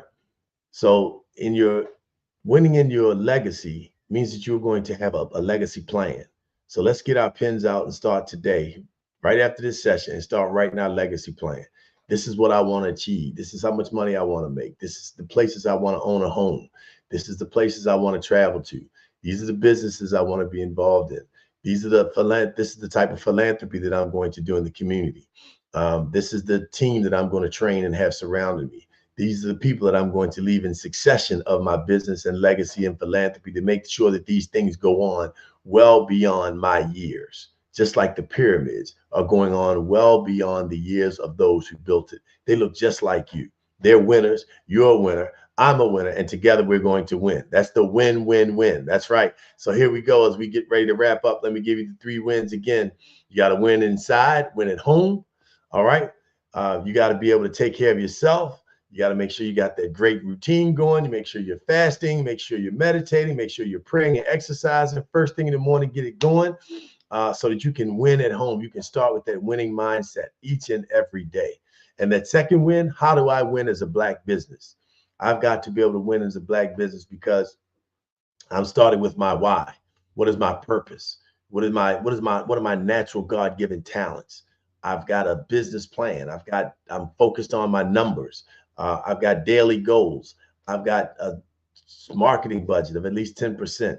I'm focused on cause-related marketing so I can be involved and have my business be exposed in the community. And guess what else? I'm creating an opportunity to work with other Black businesses that are helping us leverage each other's resources, expertise, cost savings, all of those things. I've surrounded myself and I trust my Black business because I trust myself. I'm putting out into the atmosphere what it is I expect to see back so that my Black business can win, so your Black business can win, and our Black community can win. And our last win is in your life. How do you win in your life? How do you win in your legacy? And you win in your legacy by visioning it, by writing it down, by training successors, people that are going to come behind you, your children, your family members, young people that you see or others that you see that really have a passion and an interest in the work that you're doing. Make sure that you're creating a legacy by putting your trust in place, a will in place, making sure you have insurance for your business, you're protecting your assets. These are things that are protecting your legacy. And last but not least, make sure that when you're good to yourself, you're a winner. When you're good to other Black businesses, you're a winner. And when you prepare your legacy, there's your last win. That's the win, win, win. This is Darius A. Stanton. Please go to dariusastanton.com so you can sign up and find out how we can do what we can do to help your business go to the next level and make sure that we win, win, win. Oh, I love that, man. I need that in my life. This is a Saturday for me, Saturday morning, and I need to win, win, win with the Darius Stanton formula. That was great. I love that breathing exercise. And and how you actually tell people why that's so important to get fresh oxygen into your brain, so you will function better as you go out and win in your daily life. We got a couple minutes here, if you don't mind, to ask you a couple more questions that I really like how you weave together. You're talking about health and wellness, and you're talking about wealth at the same time, and you're talking about responsibility of being a responsible business owner, in the form of making sure you have business insurance. I thought that was good. I don't hear a lot of people talking about that even as a small business owner or a solopreneur, that you need business insurance. Talk to us about some of these things that you found out about it and why it's so important for business owners. Well, Grant, thank you for your question. And I'm glad that the breathing exercise resonated with you, because, people kind of think, that's kind of soft. If you can't breathe, you can't live, right? Life and death starts with the breath. So, and it really does help to calm you down. It stops you from making irrational, emotional decisions. When you should be focused on the business, you got a goal. And even if people are coming at you with things that are not like, oh, that's not what we talked about, that's not what we agreed upon, you kind of can get your feathers ruffled. But if you take that deep breath, you get calm and you come right back. You say, well, I'm glad you shared that with me. Now I understand exactly what you're dealing with. So let's go ahead. So you'll be able to be under more composure versus, well, I thought that we were you told me, and now you're flustered, they're flustered. They're looking for a way out. You're looking for a way in. So you can definitely win with breathing. But yeah, so to your question though, Grant, about just being prepared. One of the things that we learned, my wife and I, when we started the company early, about 22 years ago, that we needed to make sure that we had people around us who knew things about business that we didn't know. I have a master's in human service administration. And so I understand how to operate, how to administer, manage money, human resources, and things of that nature. My wife has a master's in business management in engineering, right? And so we really took those tools and reached out to other businesses and folks who were in business and really had them coach us. I don't use the term mentoring, but had them coach us, and really give us. And these were people that we could trust. They weren't just people that we were paying because, it was we need to have an accountant, but we had built relationships with these people. So we knew that the advice that they were going to give us was sound.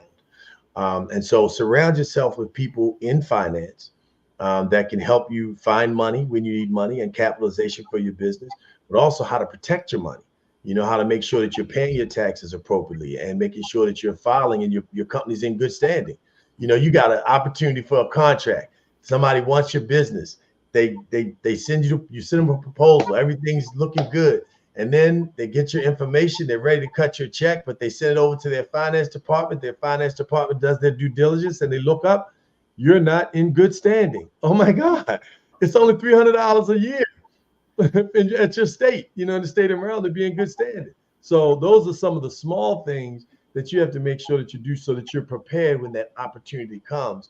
You already have those things in place that you need to be successful in business. You're absolutely right. I've gotten a contract with one of the state colleges, and the first thing they asked me was business insurance and make sure that I have listed them on the policy. And I was like, wow, that's the first time I had run across that particular thing. But I said, that's important. That protects you and it protects them. And it's only a few $100s again. And I want our business owners to know that it doesn't cost a lot of money to have business insurance. But I guarantee you, if you actually needed it, it's just like car insurance. I mean, you hope you never really need to use it, but it's good to have when you need it. That's right. You never know. You just never, ever know. And it's very inexpensive, but it can save you tons of resources. One of our clients recently had their business name used by a family member, and they basically tried to, and somebody died. They got shocked doing an electrical job. And the guy called me up and said, hey, would you be a character reference for me if we need it? My insurance company said, don't worry about it, Mr. Johnson. We're going to cover your legal fees. We're going to make sure that he had legal in place. He had insurance. He had somebody advocating on his behalf. All of that because he had a policy, an insurance policy on his business. Had he not had that, he'd had to get his own attorney. He'd have to understand the dynamics in a world that he had no understanding whatsoever. So the amount of time and energy you're going to take away from your business. Now he can continue to focus on his business. Yeah. His insurance company and his legal team, or their legal team, is working on his behalf, and they want to win because they don't want to pay the money out, right? So, it's just a great example of how, making sure that you have business insurance will protect your assets and your company as well.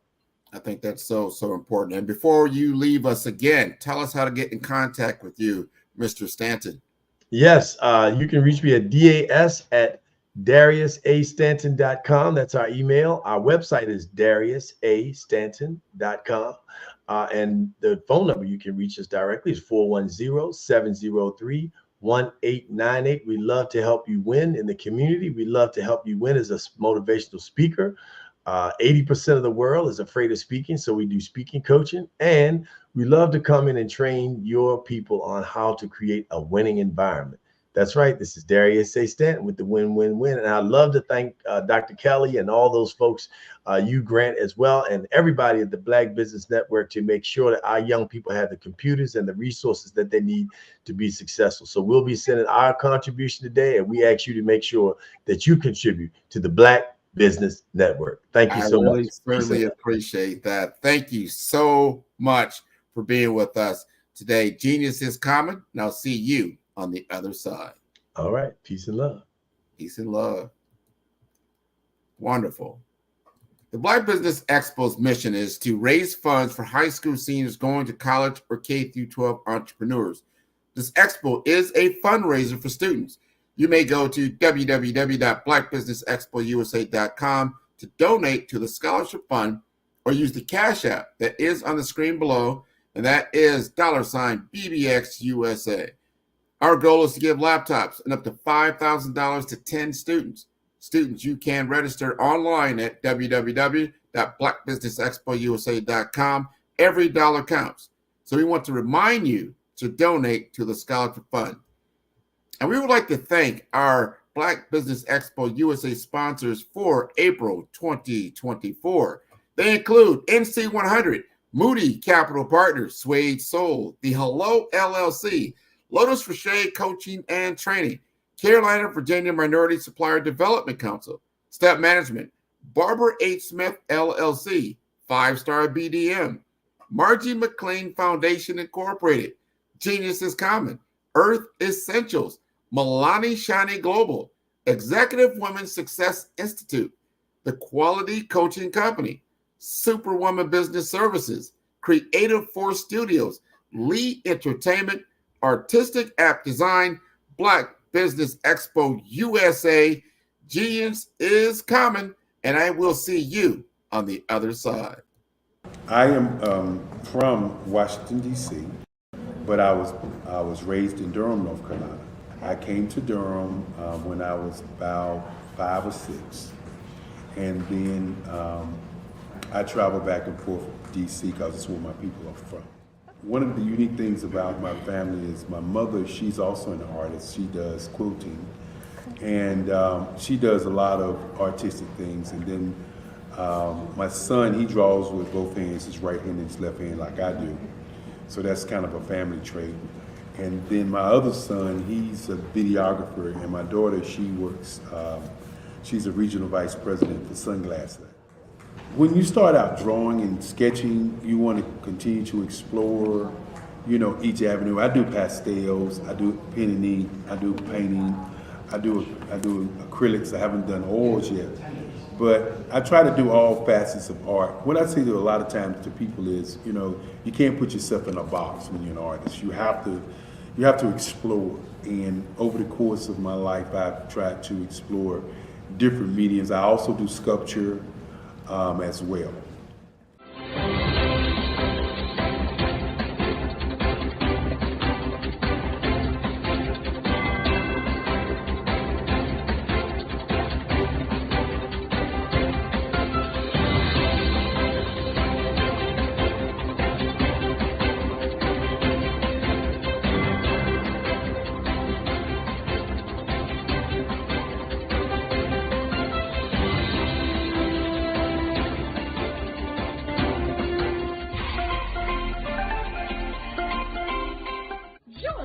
Dr. Eric Kelly III and a host of phenomenal speakers from all around the globe for this 7-day virtual event that you don't want to miss. The mission of the Black Business Expo is to raise scholarship money from kids all the way from high school, all the way from college. The Black Business Olympics is one of the largest Black business showcases in the world. It is an opportunity for businesses and companies to showcase their businesses globally.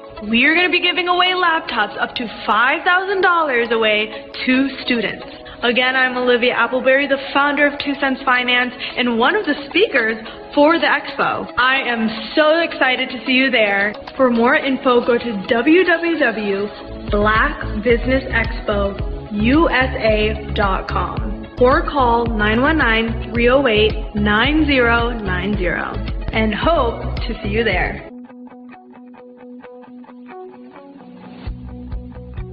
I am Black Business.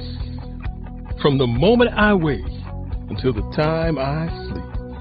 Yes, I am Black Business. I am Black Business. Tell me, are you Black Business? I am Black Business. Do you support Black businesses? Listen, I support Black business because I am Black Business. Black Business Expo, one of the largest business showcases in the history of Black business in the world. The world! Sign up today at www.blackbusinessexpousa.com or call 919-308-9090. I am Black Business. I am Black Business.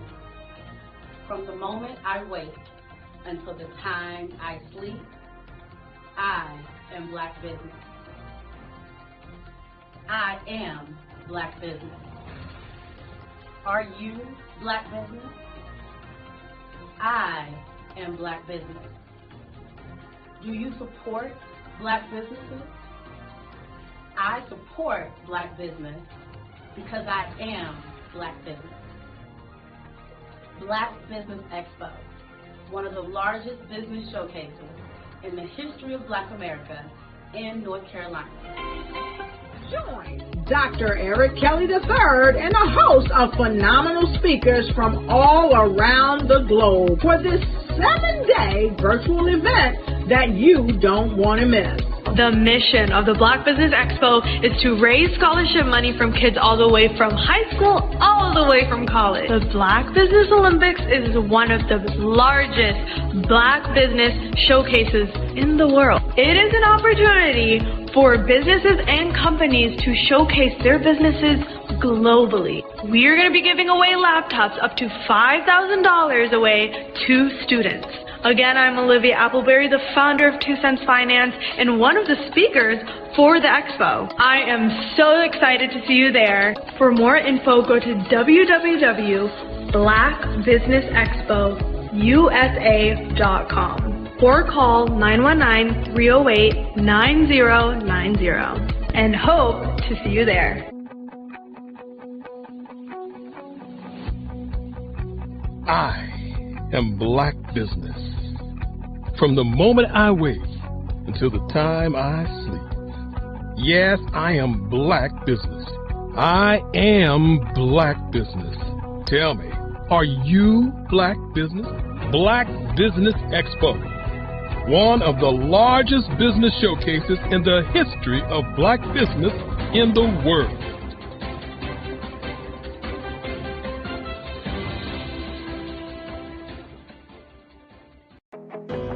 I am Black Business. From the moment I wake until the time I sleep, I am Black Business. I am Black Business. Are you Black Business? I am Black Business. Do you support Black businesses? I support Black business because I am Black Business. Black Business Expo, one of the largest business showcases in the history of Black business in the world. Sign up today at www.blackbusinessexpousa.com or call 919-308-9090. I am Black Business. The Black Business Expo's mission is to raise funds for high school seniors going to college or K through 12 entrepreneurs. This expo is a fundraiser for students. Please, you may go to www.blackbusinessexpousa.com to donate to the scholarship fund or use the Cash App at $BBXUSA. Our goal is to give laptops and up to $5,000 to 10 students. Students can register online at www.blackbusinessexpousa.com. Every dollar counts. Please donate to the Black Business Expo USA Scholarship Fund.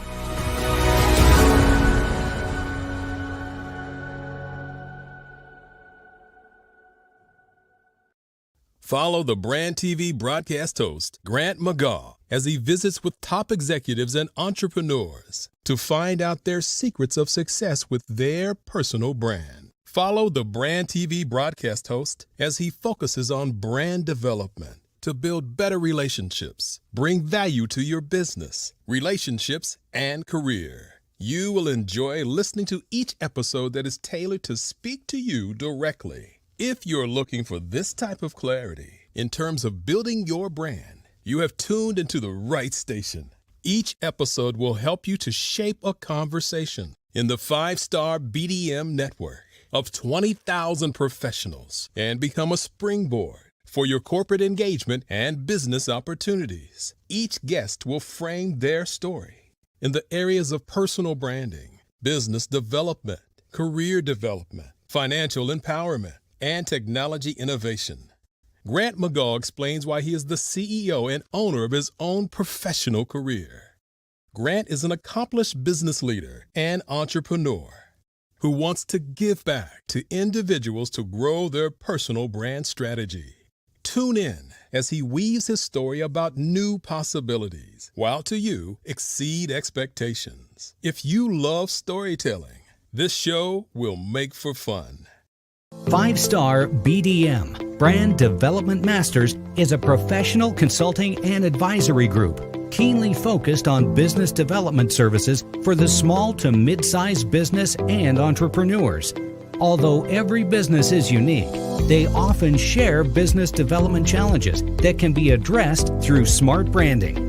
Services include process improvement and operations, digital strategy and transformation, business intelligence, digital marketing, and personal branding. Our business and personal branding company has helped a number of professionals and organizations to optimize and grow. This results in more business, more opportunities, better reach, positive outcomes. Visit www.5starbdm.com today to learn more. Hey everyone, it's Grant McGaw, CEO of 5-Star BDM and host of the award-winning Follow the Brand podcast and TV series, where I help you to build a 5-star brand that people will follow. My genius is personal brand development through intelligent communication and helping you achieve your business and career goals. I am a requested speaker on digital technology and brand development issues. I want to work with you to increase the value of your current opportunities while attracting new ones. Every one of you is unique, and we all share challenges that can be addressed through smart branding. As a superconnector, I work with you as an executive coach to guide you along the complicated business and career development road, providing the enhancement tools and information you need to succeed. Together, I will help you succeed in today's challenging business climate. I will evaluate and measure your progress. Best of all, I am right alongside you every step of the way. Build the brand called you. Genius is coming. Social media is evolving. It's more vibrant, more colorful, more energetic, and so are you. It's not just photos anymore. It's video, it's audio, it's subscriptions. And now there's Fanbase, a new monetized social network. Fanbase delivers the complete native app experience with full content monetization for every user. No algorithms that shadow ban your engagement or growth, and no ads. Follow anyone for free and subscribe directly to your favorite creators for $4.99 a month. Plus, show some love by tipping on any post. Also, make a Fanbase page and monetize your content the same way. Finally, connect with your followers by posting the amazing content you already create. And now, get paid for it. It's time to energize and monetize, because everyone's a fan of something and everyone has a fan base.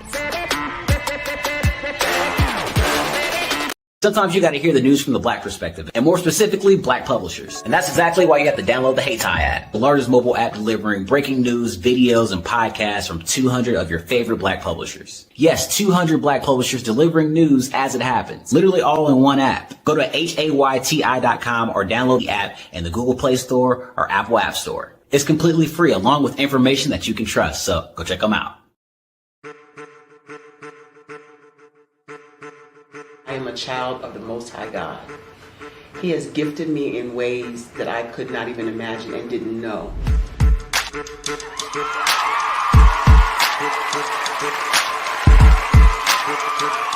There was a time when I didn't know who I was.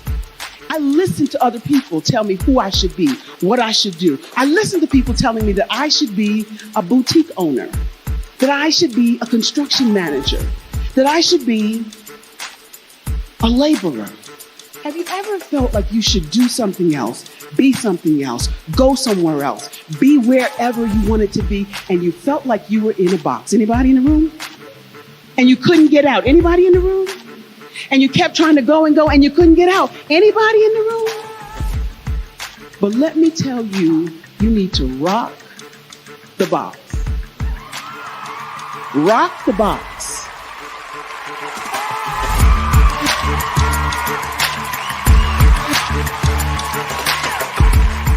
I am engaging, inspiring, and empowering.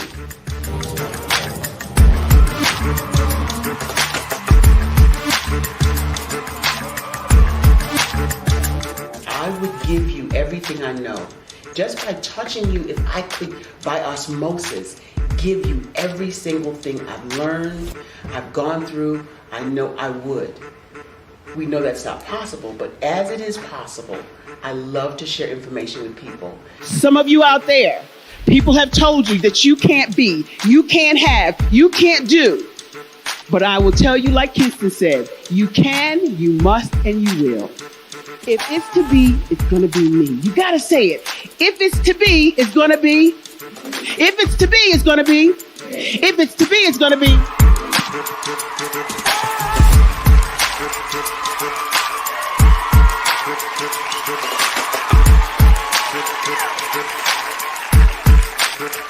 Barbara is because she believed what her mama said about her and not what other people told her. Every day you wake up, when you're in a situation, it's your choice whether it's an advantage or the disadvantage. She gained her confidence and her life, and now she is a testimony. If I can help you elevate yourself, then I feel like I'm elevating my own self as well. What you know and I know together can change the world.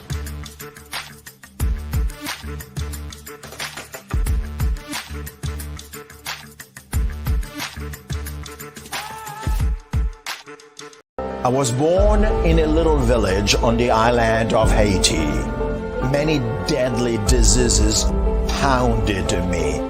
It is as if they were on a mission to end my existence on this earth. I refused to give up.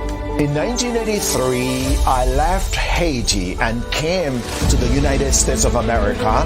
And I came with $5, 2 shirts. I didn't speak any English. I came to Atlanta. I got a job. I was a doorman. I was a doorman with a dream. What I used to come on stage. I'd rehearse this moment that I'm standing in front of you. That's the power of a dream.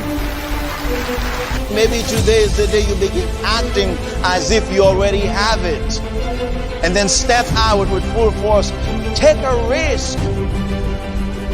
No condition is permanent. Don't let your situation distract you. You are chosen. You are called. You are born for a purpose in this life.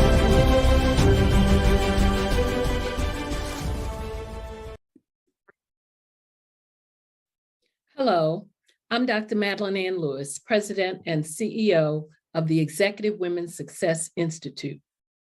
And my genius is helping women accelerate the path to success. You know, I was blessed to have strong women in my life who encouraged, motivated, and pushed me to do my best and to never even think about giving up on my dreams. So I say to women, we must show up to rise up. We have talents and potential, but who will see them if we don't speak up and get noticed? I know that women are a tremendous resource on this planet, and there is nothing more fulfilling than helping a woman tap into her full potential. I do this because I want to be a part of helping as many women as I can to show up, to rise up. I do this because genius is common.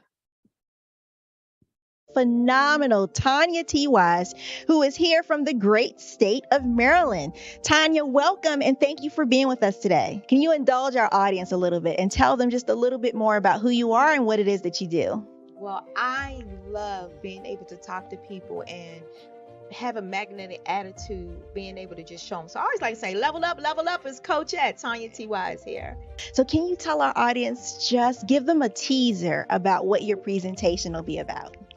So my philosophy is that we should all be living our dream life. So tomorrow I'm going to talk about how you start living your dream life. What are some of the things that you thought about in your childhood that you just kind of let go and dormant? Wow. And I want to reignite that and just give you some pointers and some tips, some tools, some strategies to be able to start living your best life now. And guess what, Wanda? And leave an inheritance for your legacy. Oh my goodness. Okay, I know that's resonating with a lot of people. I've heard that you have a dynamic coaching program. Can you tell us a little bit more about that? Absolutely.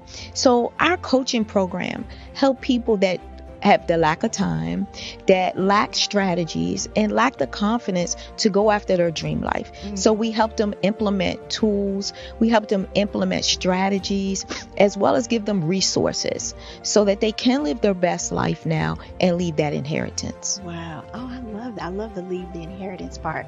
Listen, you are dropping some major nuggets, and I know a lot of what you're saying is resonating with a lot of people, but I think we're all curious. How did you even make this transition into the speaking and coaching arena? What's the story behind this? So I started out in finance, and I realized that a lot of people don't necessarily go after their dream life because of the lack of finances or the education behind finances.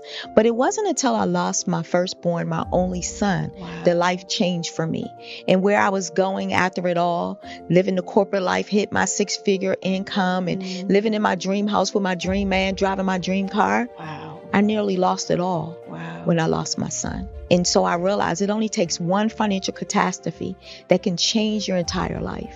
That's what made me start All New Beginnings. Because no matter what's going on in life, there's a new beginning.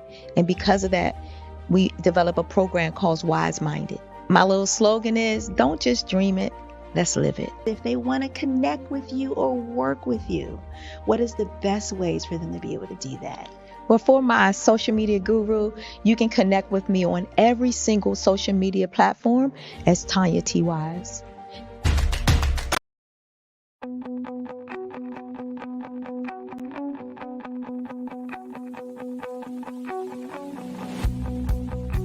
I am Black Business. From the moment I wake until the time I sleep. Yes, I am Black Business. I am Black Business. Tell me, are you Black Business? I am Black Business. Do you support Black businesses? Listen, I support Black business because I am Black Business. Black Business Expo, one of the largest business showcases in the history of Black business in the world. The world! Sign up today at www.blackbusinessexpousa.com or call 919-308-9090. I am Black Business.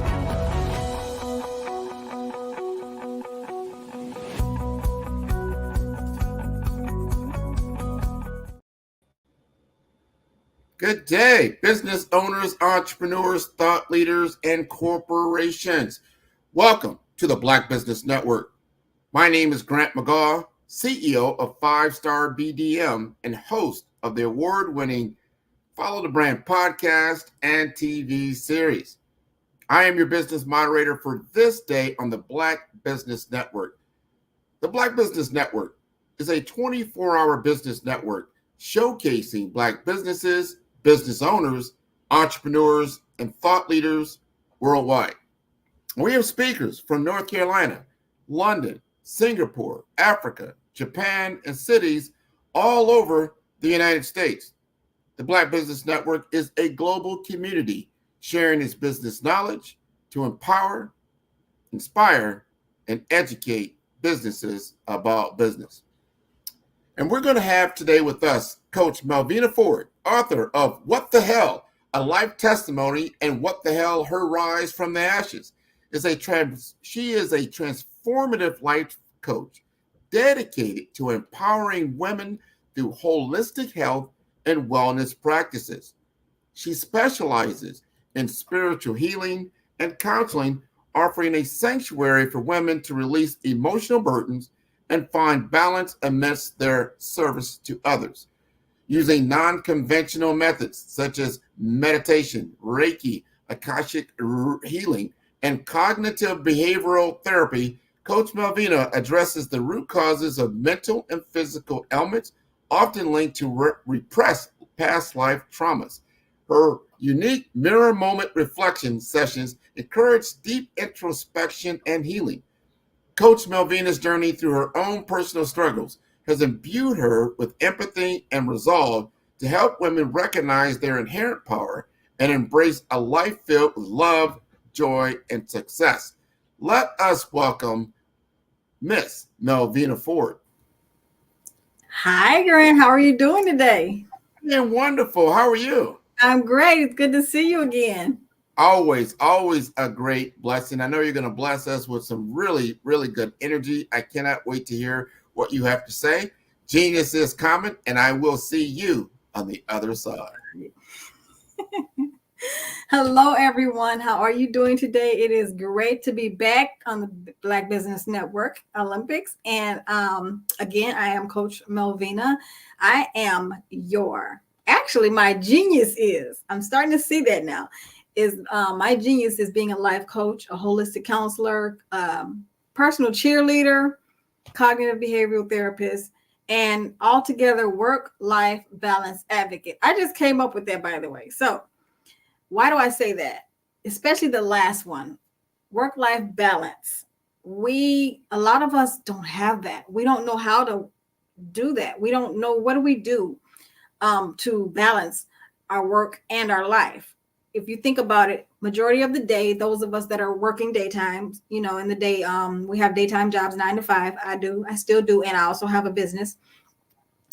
we're at our job most of the day. We're up at 7 a.m. We're trying to, if we have children, little kids, teenagers, even, if you have kids at home, you're trying to figure out their days first and then get your day started at the same time, get everyone out the door. Not to mention the spouse. You're trying to get that person out the door, make sure everyone else is taken care of, then take care of yourself, fly out the door into traffic. You're dealing with traffic. You have a million things going on in your head. When do we take time out for ourselves? Then when you get to work, you have a million things on your desk to take care of. When you get there, you have different voices in your head. You have different colleagues you're working with throughout the day, meetings, deadlines. You have so many things going on. So how do we do this?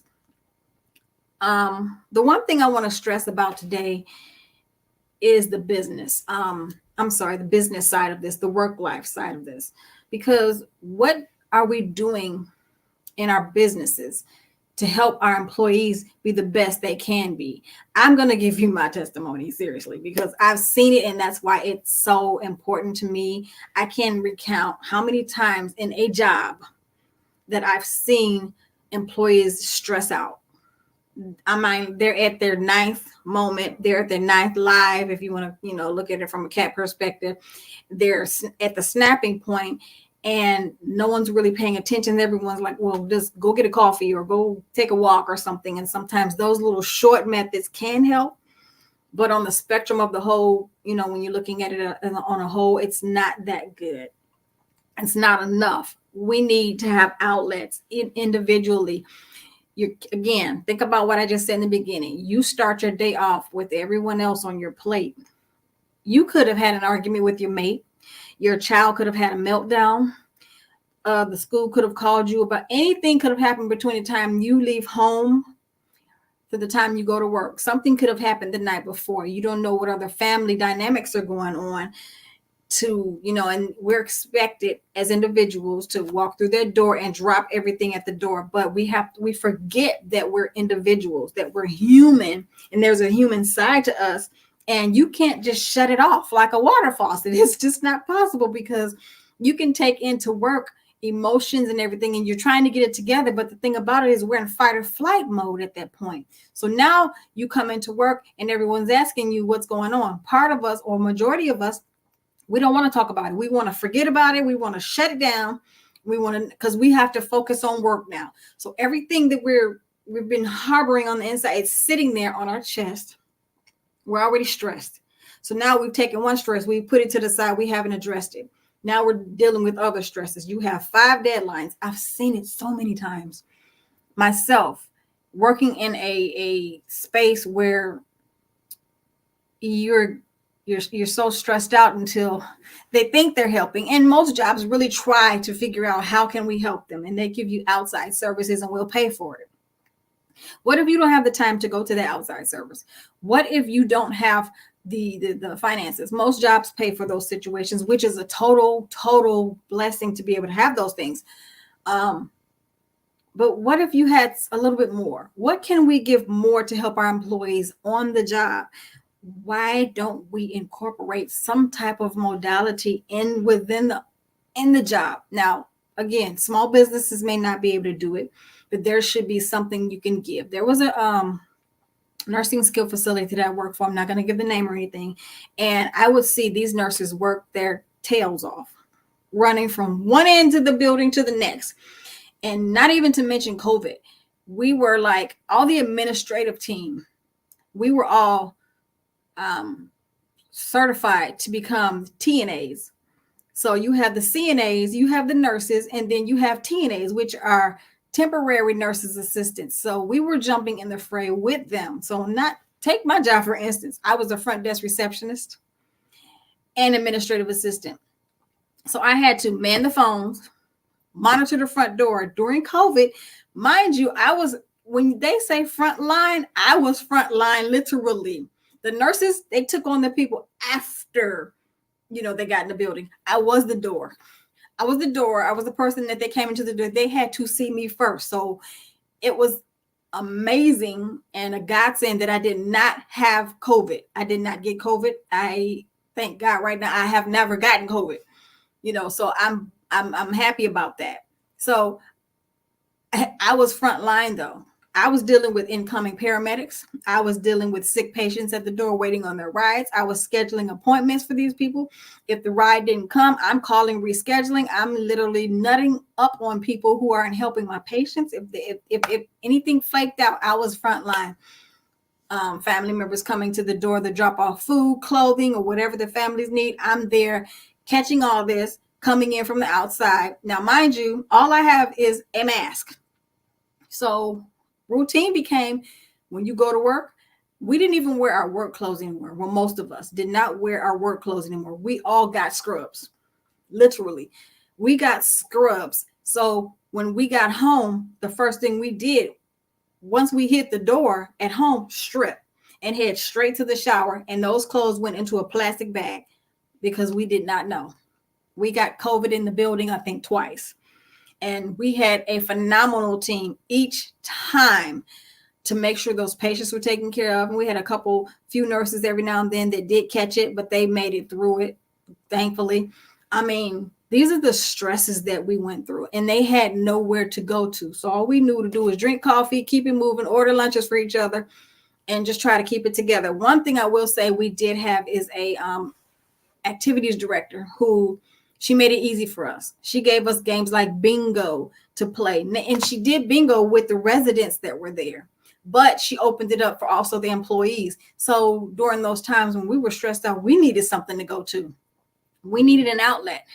So it's good to have these things. It's good to have them in the workplace, because when an employee has a place to release, has a place to relax or forget or let it out. So yes, having the other activities for team bonding and things like that, that's wonderful. Like I said, the bingo game she gave us, we won prizes. We actually won good prizes too, lotions and, candies and cards and candles and things. Candles are really good, aromatherapeutic and everything. So we were able to get these things. Okay, so take that piece of it, which is good, add on to that. What can we have in the offices themselves? How about having a work-life balance advocate? Sometimes you need to have somewhere to get whatever's sitting here out. Impartial, safe space, knowing it's not going to go anywhere. Most companies feel like they can't afford it or they don't want to put that on the budget. I feel like it's imperative now. We've gone through so much. None of us have ever gone through COVID. I mean, a big virus like this. I think the last one we had here was, I forgot how many hundreds of years ago or thousands. So it's been a minute. This is completely new to us. We had a lot of things going on back to back to back. Here in Tennessee, we had a huge tornado that ran through this area. And then we had COVID come on the heels of that. Then we had the Black Lives Matter situation. Everyone's dealing with this. So now you got COVID, everyone's sitting at home. You have frustrated people not working because the jobs are closing down. You have women who are living with abusers, can't go anywhere, have nowhere to go. These are all the things that we have never had a chance to talk about, place to unleash it. But yet we're expected to go into a workplace and just act like it's never happened, or act like it's just not important to the workplace. We're worried about the dollar. But what about worrying about the employee? What kind of things can we do within the workplace to help these employees? Give them a space to go to. Everyone's not going to do it. Set up a time where you can have someone to come in, even on a contract basis, if you don't want to hire them full time. But I think it should be. Again, all businesses can't do it because all of them don't have that financial backing to do that. But allow them to be able to do that and it not count against them. So what are some of the healing modalities that we can talk about to help others? There are a lot of different therapies. Mindfulness, meditation. This is something, it's a practice. It's a powerful tool of practice. It helps a person to relax, to be able to breathe. The speaker right before me talked about breathing and just calming yourself, getting yourself into a space where you can clear your mind. we empower employees to navigate through challenges with grace. We let them know that they're important. They're very, very important. All employees should be important. If we're hiring them, then that means they're important. If they're not right, guess what? Neither is your company, because mistakes are made. But just think about how many less mistakes that can be made. If we pay more attention to each other as human beings. They're not an AI tool. They're not a robot. We are human beings, and all human beings have emotions. All human beings carry difficulties. All human beings carry a lot. What about therapeutic support groups? There was something that I wanted to do at my past job, and I really wanted to incorporate. I was going to do the best. I had envisioned it, but I still haven't envisioned for it, because I think all companies should have this. Again, whether it's bringing in a contract person 3 times a week or once a week and scheduling it for employees, however it needs to be. Now, I do believe from heart of hearts that it should be. I was going to incorporate a Reiki room, more or less, and where people could come in, schedule the time, of course. They could have a 15-minute vent session, a 15-minute. Sometimes you come into this, and then I would have a connected room where they just go in there and listen to meditation music. No talking, no electronics, no phones, no nothing, just quiet, candles, and peaceful music. And if we understand the healing methods for music has so many different frequencies that we can listen to, and it actually heals the mind, it heals the body, it heals the mental. It really calms you and gets you to center back on, back on spot where you can function throughout your 8 hours a day. Sometimes we need that, even if it's in the morning, just to have a room like that. Even if you don't have a actual advocate there for an appointment, to have a space like that, schedule it for 15 minutes each time. You have your 15 minutes. I got to go to work. Before I go into this desk, I need this moment. So that means you would have to have that employee, or that employee would have to come in earlier before their time to clock in. Because there's not that wiggle room in a lot of companies to be able to say, okay, well, you're supposed to be on the clock at 8 o'clock. So you need to, if you need to do that, of course, be there at a decent time enough so you can have that moment to unwind, clear your mind from whatever's going on. Because you've always heard people say this, and I learned this years ago, when they say, do not bring work home, and do not bring home to work. But sometimes they all get intermingled. So therapeutic support groups, having somewhere where people can get together 30 minutes at a time. Okay, this is talk, do it during lunchtime. Let's have a talk session, have a group talk session. Let's unwind, not necessarily venting against each other about work, but saying, just getting the stress of it off, knowing it's a safe space. Employees need to trust each other and love each other. To that point, we got to do this together in order for our jobs to, it's not just me getting my dollar and moving on. It's about us as a team getting this together. Team functions are also good as well. Team camaraderie functions. Those are also, they work so much. Have a day where you just call in food trucks all over the place. And then people just take their lunch and go outside, sit on the grass, and order something from the food truck. What about ice cream day? These are some good ideas to help with the mental. Bring in breakfast. Let your employees know that they matter. Give them that time. One thing I do want to say, and this is something that I really, really had an issue with when I was young. I had my son at the age of 23. I'm 55 now. He's 32. Is understanding life happens. Life truly happens. But when you have a young person, they're married, not married, and married, but they have a child. They're going to be going to doctor's appointments pre-birth, and they're going to be going to a lot of appointments post-birth, especially that first year. You have the baby shots. You have the baby shots to contend with, healthcare. The mother has to go back to appointments for herself to make sure she's doing well. You have to contend with those things. So allow time for sick days. Give them enough ample sick days to be able to do that. There are some jobs out here that actually give unlimited sick days. Who would have thought? Oh my God. And it's a blessing to be able to have those because they understand, when do you plan to be sick? So for someone to come at you and say, you're using too many sick days. I didn't know I was going to be sick that many times. Now there are those, I will say, that use that, and that's a lesson to be learned for those individuals. But everyone shouldn't have to be punished for someone else's slip ups or mess ups or mental whatevers. I feel that sick days are important. Those should just be automatic. Give parents that time to be a parent. You know, how do you have a company and say, well, no, you can't work here, and if you have a child, then we got to let you go? Did you put that in the job description? We can't have anyone who has any kids. What in the world is going on with us? Are we that tapped into that we forget that we have humans working for us? I feel like if you're going to do something like that, then you need robots. That's just me personally. But back to being human. So counseling and therapy sessions. Those are good those are good things to have. Me personally, when I went through my healing,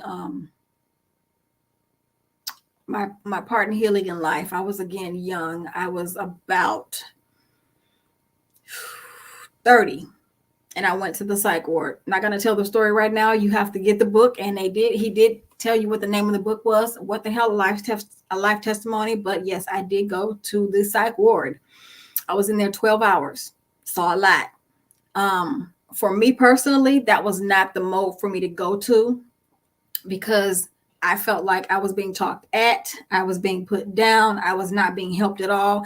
And lastly, they wanted to drug me. So no, that was not, that's not the help for everyone. That's not the one-stop shop to help everyone that needs coaching and counseling or therapy. There's so many different things out here to help everyone. So we have to figure out which one is best for us. But unfortunately, because I took pills, attempted twice, not ashamed of it, because it was a part of my healing process and a learning process and a growth process for me. So I'm here to help others so they don't have to get to that point, because I didn't feel like I had a voice. I didn't feel like I had anyone to talk to. I was more being talked at by everyone and told what to do by everyone, and no one really listened to me as a human being. This is where we seem to miss the ball in businesses and, with employees and employer. We have a process here. This is how it works, but we forget there's that human side. We're human. We're all human. We all want that grace. Moving on to art and expressive therapy. So for me, I have an art therapy class. It's virtual or in person. It can be done group wise or individually. This is giving people or employees, you can set up an art class. You can do it after work. It's still good. Again, camaraderie, team bonding, team building.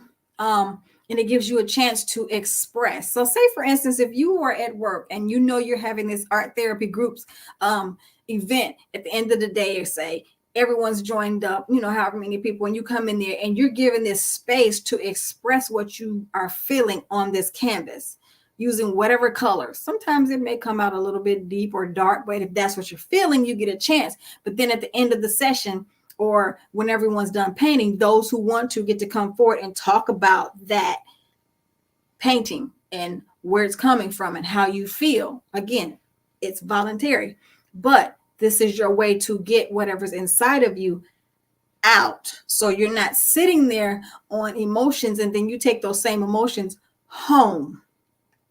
And now your family's looking at you cross-eyed because they don't understand. What do we do? But you're still stressed out from them from the morning. So everything, it turns into a big, huge snowball. And you're stressed out and everyone's looking at you like you're crazy. But this is where we need to just have compassion on humanity. We really need that. So next one, physical wellness programs, yoga. So I'm going to say it's not for everyone, but it is a good healing modality. Yoga is actually pretty good. It's really strengthening. It's peaceful. It's calm. But you're going to do some work if you've never done it. I've done it a couple times. I've learned a couple moves. And I ended up laughing You know, you have to really be in that mindset to be in a space to be able to do that. Nutrition workshops. A lot of our mental well-being has to do with the foods that we eat and we put in our bodies, and the foods that we don't eat and we don't put in our bodies. It contributes a lot. We cannot continually eat all the processed foods and the junk foods. And we using excuses, well, you know, I'm addicted to. Okay, we'll find another way to do it. I have changed my eating habits over the last at least 10 years. You know, it was a trying beginning, but I'm better. I can go from eating straight vegetables to, you know, now I'm on gluten-free foods, and it's helping a lot. I have some things I need to work on because I have my moments where we all do. We have our sweet kicks and we have our sugar tax, you know, but it's all good. So everything is well and balanced. So one more thing I want to add to that, in the workplace, as far as eating, providing more foods to our employees that are healthy, fruits and things like the healthy snacks, things that aren't high content, that don't have a high content of sugar, things, bananas, you know, that has the potassium in them, apples, you know, things that'll help people, oranges or tangerines, you know, those little Smarties, vitamin C. These are the things that help us get going. Nuts and things like that. What do they call them? The trail mixes. These are better. Now, mind you, there are some people who like their junk food. They like their chips. They like their cookies. They like their whatevers. And not saying that those things aren't okay, but it shouldn't be the norm. These are the things we need to provide to our employees. Restorative practices. One thing I like about my job now, and I will say that, is we have a not huge, but we have a nice sized pond right by our parking lot when you first come into the building. It is beautifully amazing. So we have that space to where on lunch hour or our 15-minute break, we get a chance to walk around the pond. And it has a fountain in the middle of it. And we get to walk around it. There are trees and the birds. And I mean, they have it really landscaped beautifully. So that is another place where you need to get away from the noise of the office, the phones, or whatever. If you're just kind of like a little tired, get up and go time. We have that space, and it's very beautifully, aesthetically created. And I love it. So I can't talk about that enough. So creating spaces like this for your employees to go to. A library, you know, give them somewhere to push away from it all.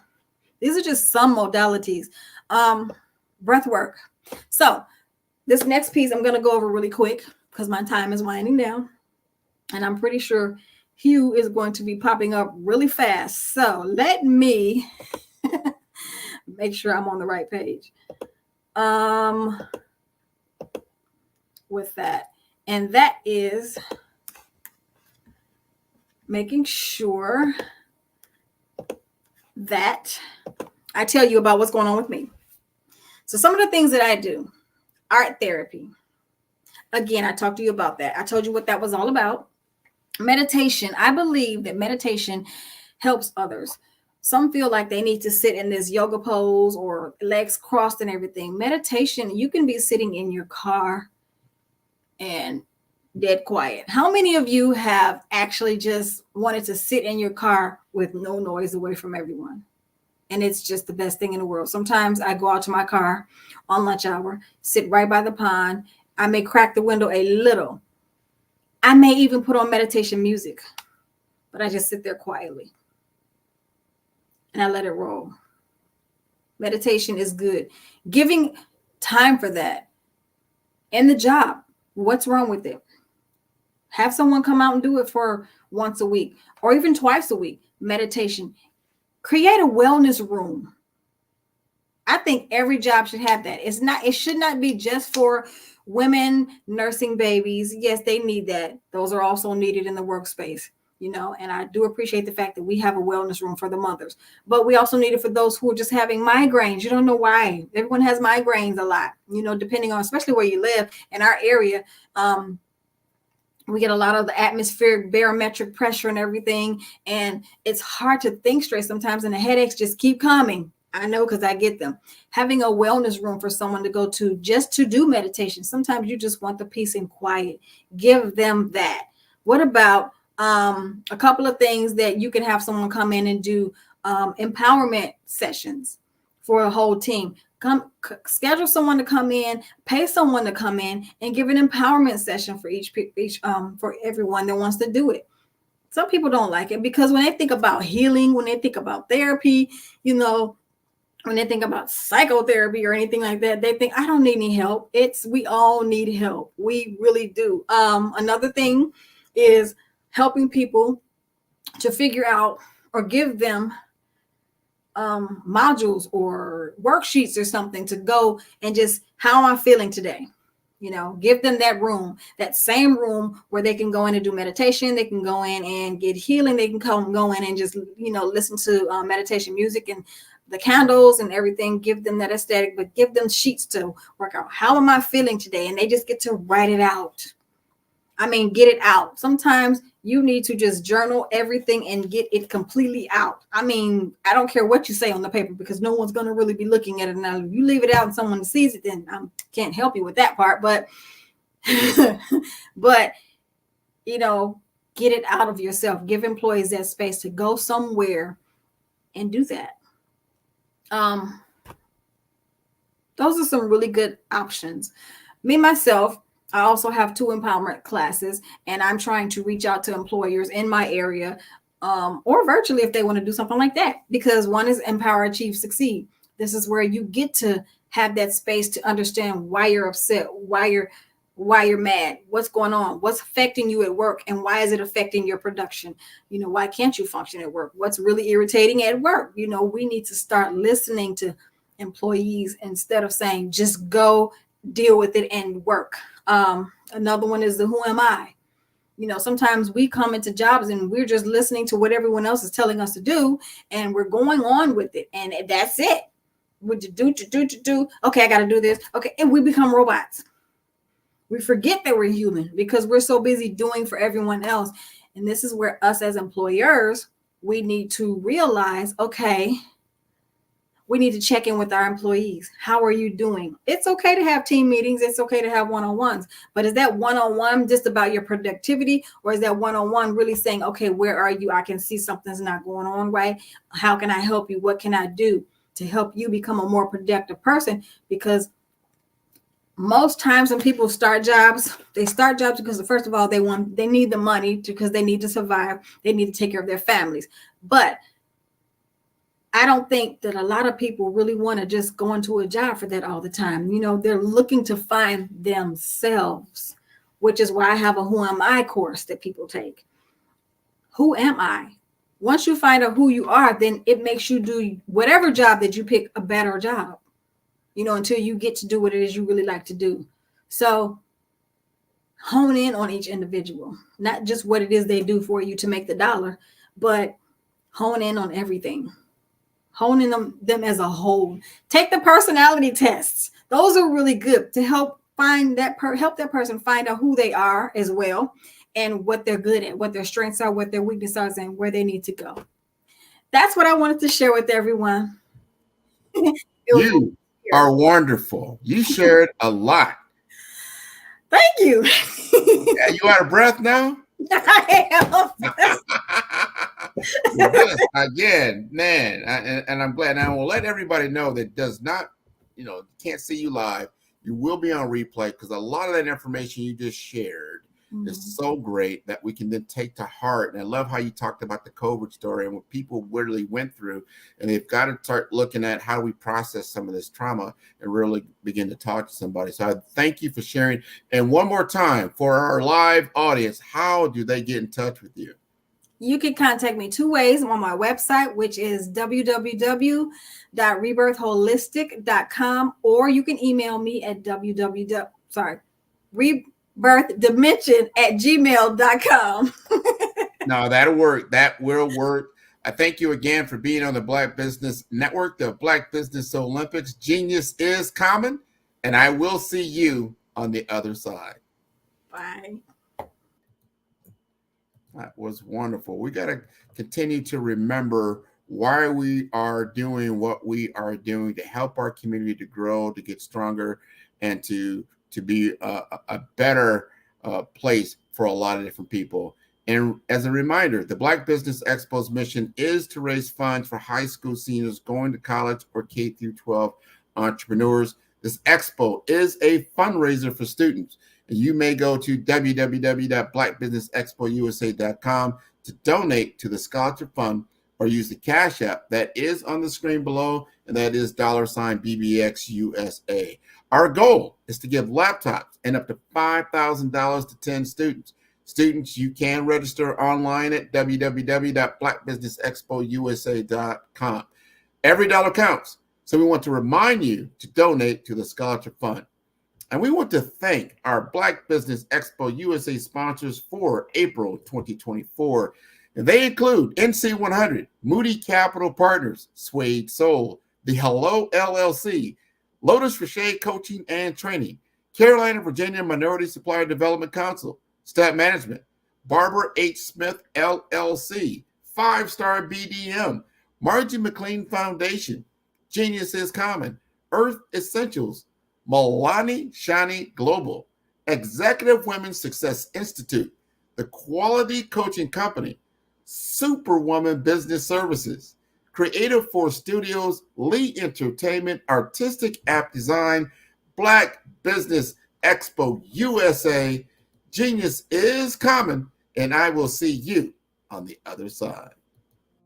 Did you know that approximately 333.34 million businesses exist today, according to a report from 2021? And you may be one of those businesses, or maybe you're not in the business market yet, but you're aspiring to be a business owner.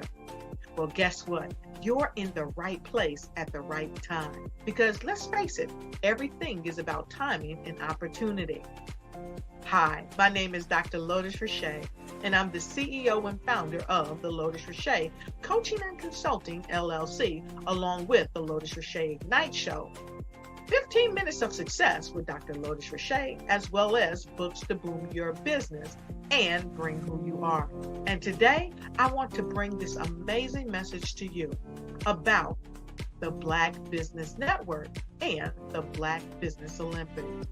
See, the Black Business Network and the Black Business Olympics is designed to help people just like you, that's right, that look like me, to take their business to the next level.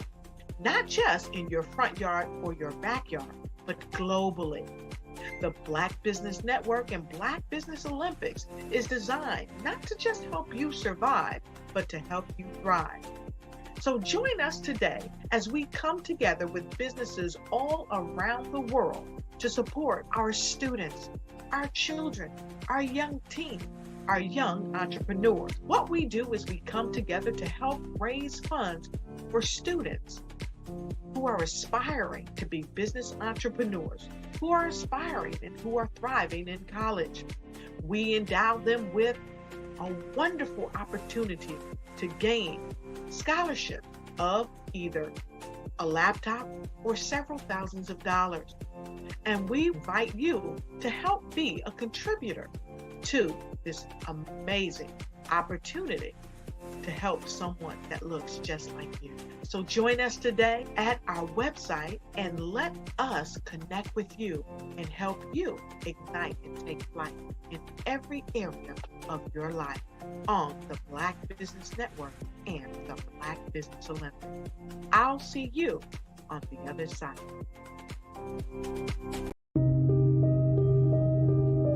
The Black Business Expo is changing my life. This year, they are giving away laptops and even $5,000 in cash to students just like me. I'm Alexis, and I want to go to college to fulfill my dream of becoming an entrepreneur. Help the Black Business Expo going to www.blackbusinessexpousa.com and also becoming a vendor, a sponsor, or donating.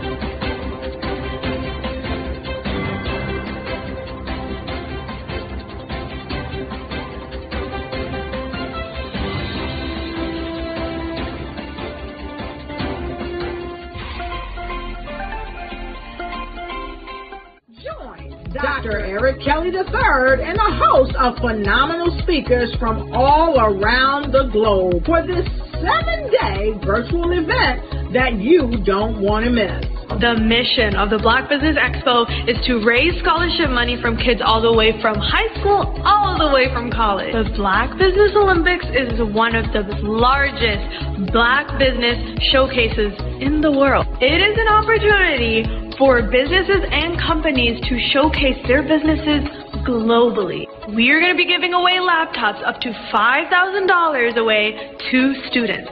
Again, I'm Olivia Appleberry, the founder of 2 Cents Finance and one of the speakers for the expo. I am so excited to see you there. For more info, go to www.blackbusinessexpousa.com or call 919-308-9090 and hope to see you there. I am Black Business. From the moment I wake until the time I sleep. Yes, I am Black Business. I am Black Business. Tell me, are you Black Business? I am Black Business. Do you support Black businesses? Listen, I support Black business because I am Black Business. Black Business Expo, one of the largest business showcases in the history of Black business in the world. The world! Sign up today at www.blackbusinessexpousa.com or call 919-308-9090. I am Black Business. I am Black Business. From the moment I wake until the time I sleep, I am Black Business. I am Black Business. Are you Black Business? I am Black Business. Do you support Black businesses? I support Black business because I am Black Business. Black Business Expo, one of the largest business showcases in the history of Black America in North Carolina. Join Dr. Eric Kelly III and a host of phenomenal speakers from all around the globe for this 7-day virtual event that you don't want to miss. The mission of the Black Business Expo is to raise scholarship money from kids all the way from high school, all the way from college. The Black Business Olympics is one of the largest Black business showcases in the world. It is an opportunity for businesses and companies to showcase their businesses globally. We are going to be giving away laptops up to $5,000 away to students.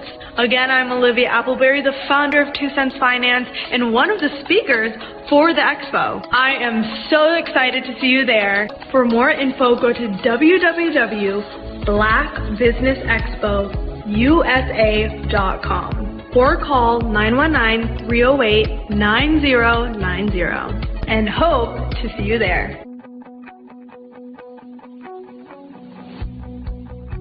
I am Black Business. From the moment I wake until the time I sleep. Yes, I am Black Business. I am Black Business. Tell me, are you Black Business? Black Business Expo, one of the largest business showcases in the history of Black business in the world.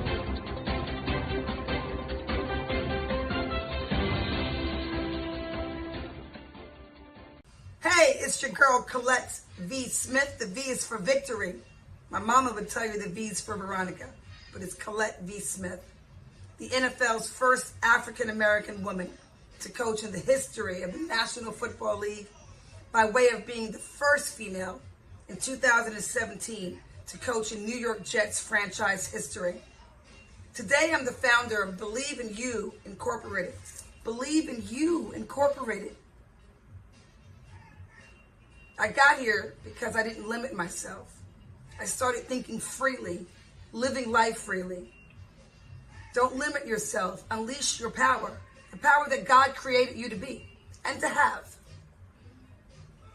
I got here because I didn't just follow a path. I created my own. You can do the same thing. You know why I know this? Because genius is common. I'd like you to imagine with me, if you will, opening an app where you can collaborate with like-minded individuals from around the world, get inspiration and in-app tools to launch and grow your business, as well as share your knowledge and earn compensation, all in one app. Well, the name of that app is Truso, short for Truly Social. Hi, I'm Matthew Newman, the founder and CEO of Truso. A new concept in social media, Truso is designed from the ground up to be a platform that's both social and empowering for all its users. How exactly do we do that? I'm glad you asked. First, Truso brings the world together via video. Psychologists assert that video provides a significantly more effective connection than audio only. When you enter a community on Truso, you're face-to-face. Second, on Truso, you don't have to have 1 million followers to monetize. Our business model allows all hosts and moderators to monetize, no matter the size of your following, by 1, producing fee-based content, and 2, inviting others to join the platform as subscribers. Even more, Truso has an in-app resource library with over 100 free resources, forms, and documents to help you build your brand and grow your business. Third, Truso is inclusive. The deaf and hard of hearing communities make up 360 million people worldwide. Unlike audio-only apps, Truso embraces this community, providing a networking platform that allows them to participate via video and closed captioning. We even have a deaf and hard of hearing foundation in the works as well. Fourth, Truso is both social and safe. We refer to Truso as a virtual extension of the beauty shop, barbershop, and brainchild of the community. A place where there's laughter, along with wisdom, growth-oriented conversation, and genuine connections in a safe space. Truso even has proprietary security to ensure we maintain a safe environment for everyone. Where are we at now? Truso is live, y'all. We've launched in beta and we're acquiring users daily. We have an incredible development and marketing team, plus amazing celebrity influencers at the table, helping us spread the word around the globe, beginning within the African diaspora and beyond by creating a safe space for growth, connection, and collaboration. We're truly excited about Truso. We've created something special for which there is a global market. And we invite you to embark on this journey with us as a shareholder. The future for Truso is truly bright. Join us and let's go there together. Content creators, welcome to Fave Unite TV. Hey, are you struggling with having your content stand out from the crowd? Or is it that you're overshadowed by others who have more resources, followers, and influence? The good news is wherever we are, you are too. We help you grow your online presence and optimize your visibility, which gets you closer to your audience so you can build trust and loyalty. By using the power of our network, we help you build yours. Fave Unite is a powerful tool to connect you with your friends, followers, and fans. And when fans rule, everyone wins. Join us. Fave stands for fans, artists, and venues. Submit your content today.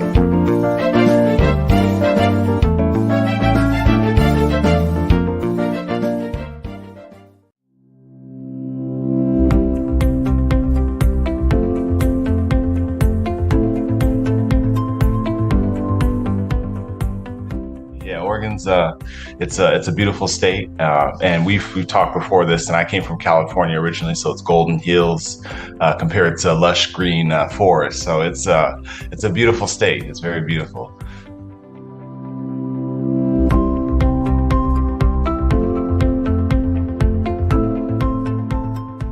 Understand how to take your what you know in the real world as a human and what you know about your business.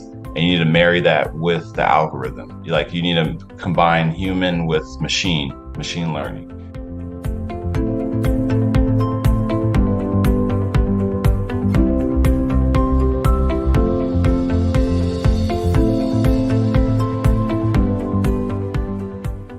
I was always attracted to the psychology, behind digital marketing and why do people do the things they do. But then it's quantifiable, right? So then you can attach revenue to it, right? And it's like, well, if I can understand and get to the mind of different segmentations, then I can start to show them things that will get them to buy the product that I'm trying to show. And to me, that's just fascinating. That is amazing that you can do that.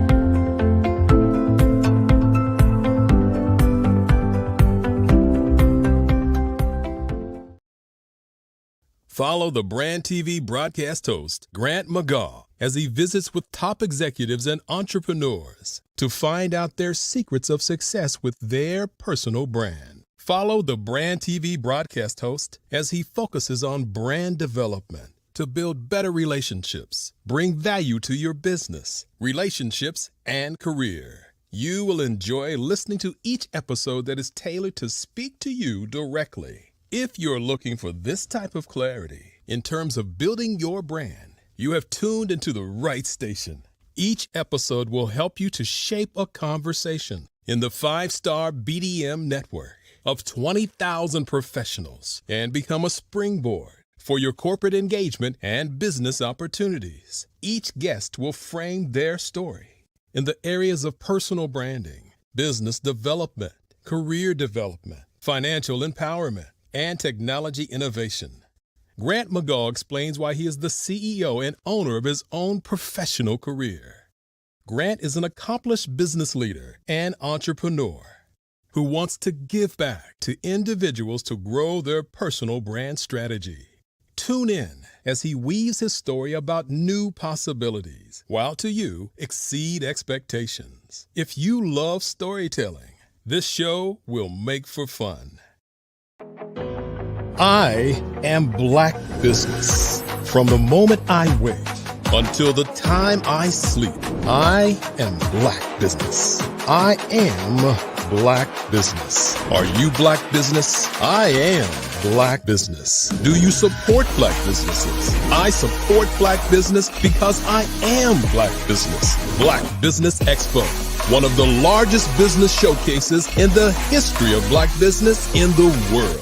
Sign up today at www.blackbusinessexpousa.com or call 919-308-9090. I am Black Business. The Black Business Expo's mission is to raise funds for high school seniors going to college or K through 12 entrepreneurs. This expo is a fundraiser for students. Please, you may go to www.blackbusinessexpousa.com to donate to the scholarship fund or use the Cash App at $BBXUSA. Our goal is to give laptops and up to $5,000 to 10 students.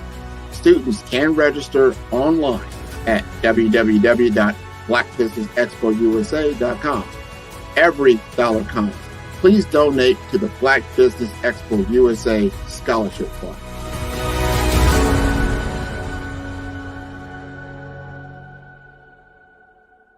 Five-Star BDM, Brand Development Masters, is a professional consulting and advisory group keenly focused on business development services for the small to mid-sized business and entrepreneurs. Although every business is unique, they often share business development challenges that can be addressed through smart branding. Services include process improvement and operations, digital strategy and transformation, business intelligence, digital marketing, and personal branding. Our business and personal branding company has helped a number of professionals and organizations to optimize and grow. This results in more business, more opportunities, better reach, positive outcomes. Visit www.5starbdm.com today to learn more.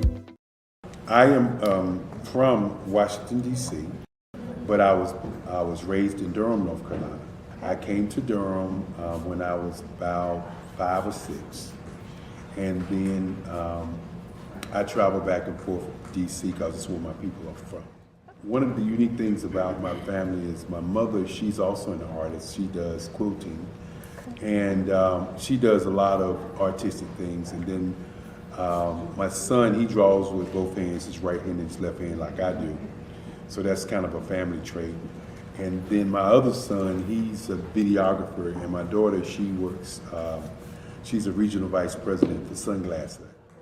When you start out drawing and sketching, you want to continue to explore, you know, each avenue. I do pastels, I do pen and ink, I do painting, I do acrylics. I haven't done oils yet, but I try to do all facets of art. What I say to a lot of times to people is, you know, you can't put yourself in a box when you're an artist. You have to explore. And over the course of my life, I've tried to explore different mediums. I also do sculpture as well. I choose my subjects by the intensity that they have in their faces, or the intensity that somebody is moving, because I do more than portrait drawings. I also do I do abstract, and then I do figurative drawing also. Well, what happened in this particular show is that I started out trying to come up with something that would be a little bit different than what everybody else is doing. So I was working on a Barack Obama show, and they wanted me to do some paintings of Barack. And so what I did was, because of the deadlines, I kind of did it kind of fast. And then I realized when I was doing it fast, I enjoyed it. And so then I started doing other pieces the same way, and I started to enjoy those pieces also. And so I came up with this particular style. And it's a style of lines and colors. And what's interesting is that when I was in college, I did a show called Lines, Colors, and I talked about the boldness of the blacks, the hotness of the whites, and this is how this has come about, you know, later on in my life. And the colors comes from a lot of the entertainers that I work with, where they wear different colors. They don't wear, you know, your plain reds or your whites. They wear different colors, and so that's also another piece of what's giving me the colors. The subtitle of this show is Faces That Speak Life. That's real critical. Faces that speak life. Each one of these pieces is a life source and a life energy that's being put on display for people that are looking at it. You know, I always say in terms of my art, it's not important that I draw them. It's important what you get out of what I draw. You know, I don't try to just draw it because you like it. People wanted me to do prints. I didn't do prints. You know, people asked me to do different people, but the people that I choose are people that make a difference in the lives of people in the world. So the human landscape idea was, again, as I say, the lines represent your emotions, it represents your ideas, and it represents your journey as a human being. And that's why you get the different pieces and the different looks. And as you notice, I try not to do one look that looks alike another look. And that's what's the most important part of this show.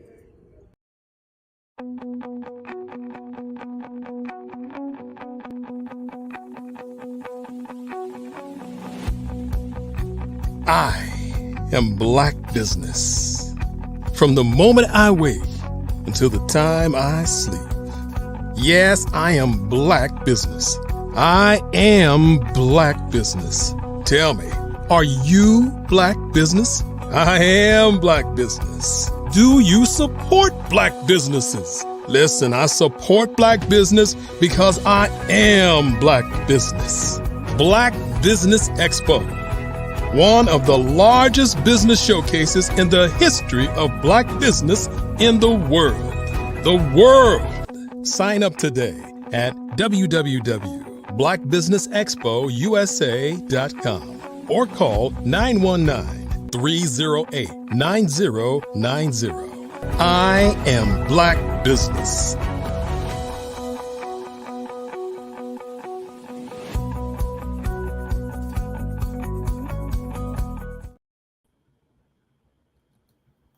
Good day, business owners, entrepreneurs, thought leaders, and corporations, and welcome to the Black Business Network.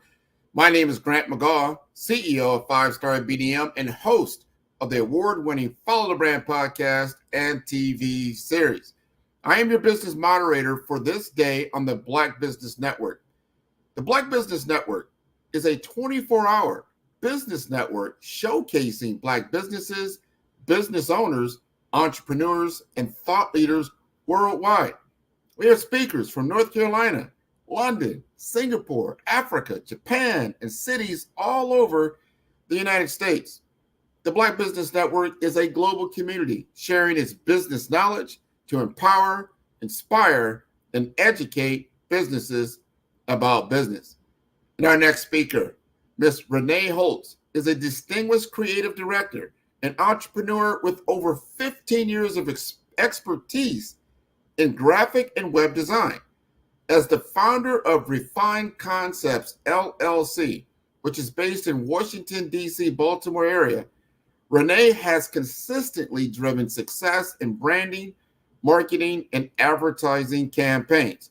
Her ability to adapt swiftly and to take on additional responsibilities has marked her as a leader in the design community.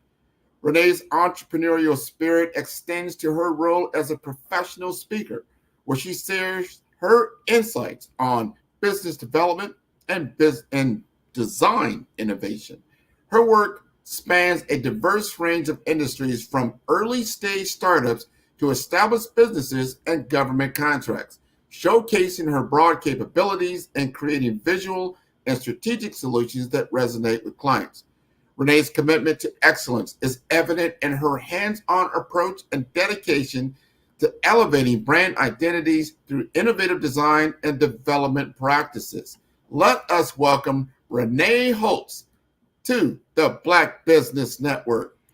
Hello, Grant. Thank you for that wonderful introduction. Well, I enjoyed it. I enjoyed talking about others who have done you had a stellar career. You've been doing this a long time. We're going to have a fireside chat, today, me and you. So let's have a conversation. First, what is fueling your desire to be in this business? Man, that's a great question. Because some days it's hard. Some days it's all I can think about. But I think a lot of times it's the response I get and the fulfillment from helping someone get their dream out into the world. It's a lot of my clients come to me with a lot of traumatic experiences working with other designers and graphic artists and web designers that have ghosted them or just didn't hear what their vision was. So I enjoy just really listening, really just being able to help them get to that next level. I may not get them all the way, but at least I get them off the ground, and yes. That feedback, that is what keeps driving me. And then that's where I get most of my business, is from the work I do for that customer. So it tends to fuel itself after a while. It's like a machine that feeds back into itself over and over. If I heard you correctly, do you work mainly with starters, people that are in that napkin? Everybody talking about, I wrote this business out on the napkin, right? Or they had a vision and they said, hey, I want to bring this to life. I feel there's something here that I need to bring forth into the world in the form of a business. Is that your typical client or is it different? That is my typical client. I like to feel like I'm also like a midwife for someone's idea to be birthed, So I help them push, I help them get their breath together and ask a lot of the right questions to really just get it from that napkin phase to a functioning website, to everything ready to go. They can get out the door. They have no more excuses once they're done with me.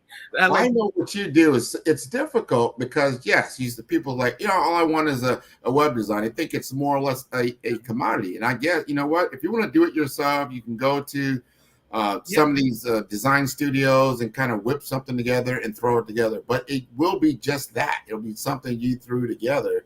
Yeah. I'm sure that you had to take people through a process. Help us understand your process of taking people through that napkin, let's say, experience to something that's actually visible that they can utilize to grow their business.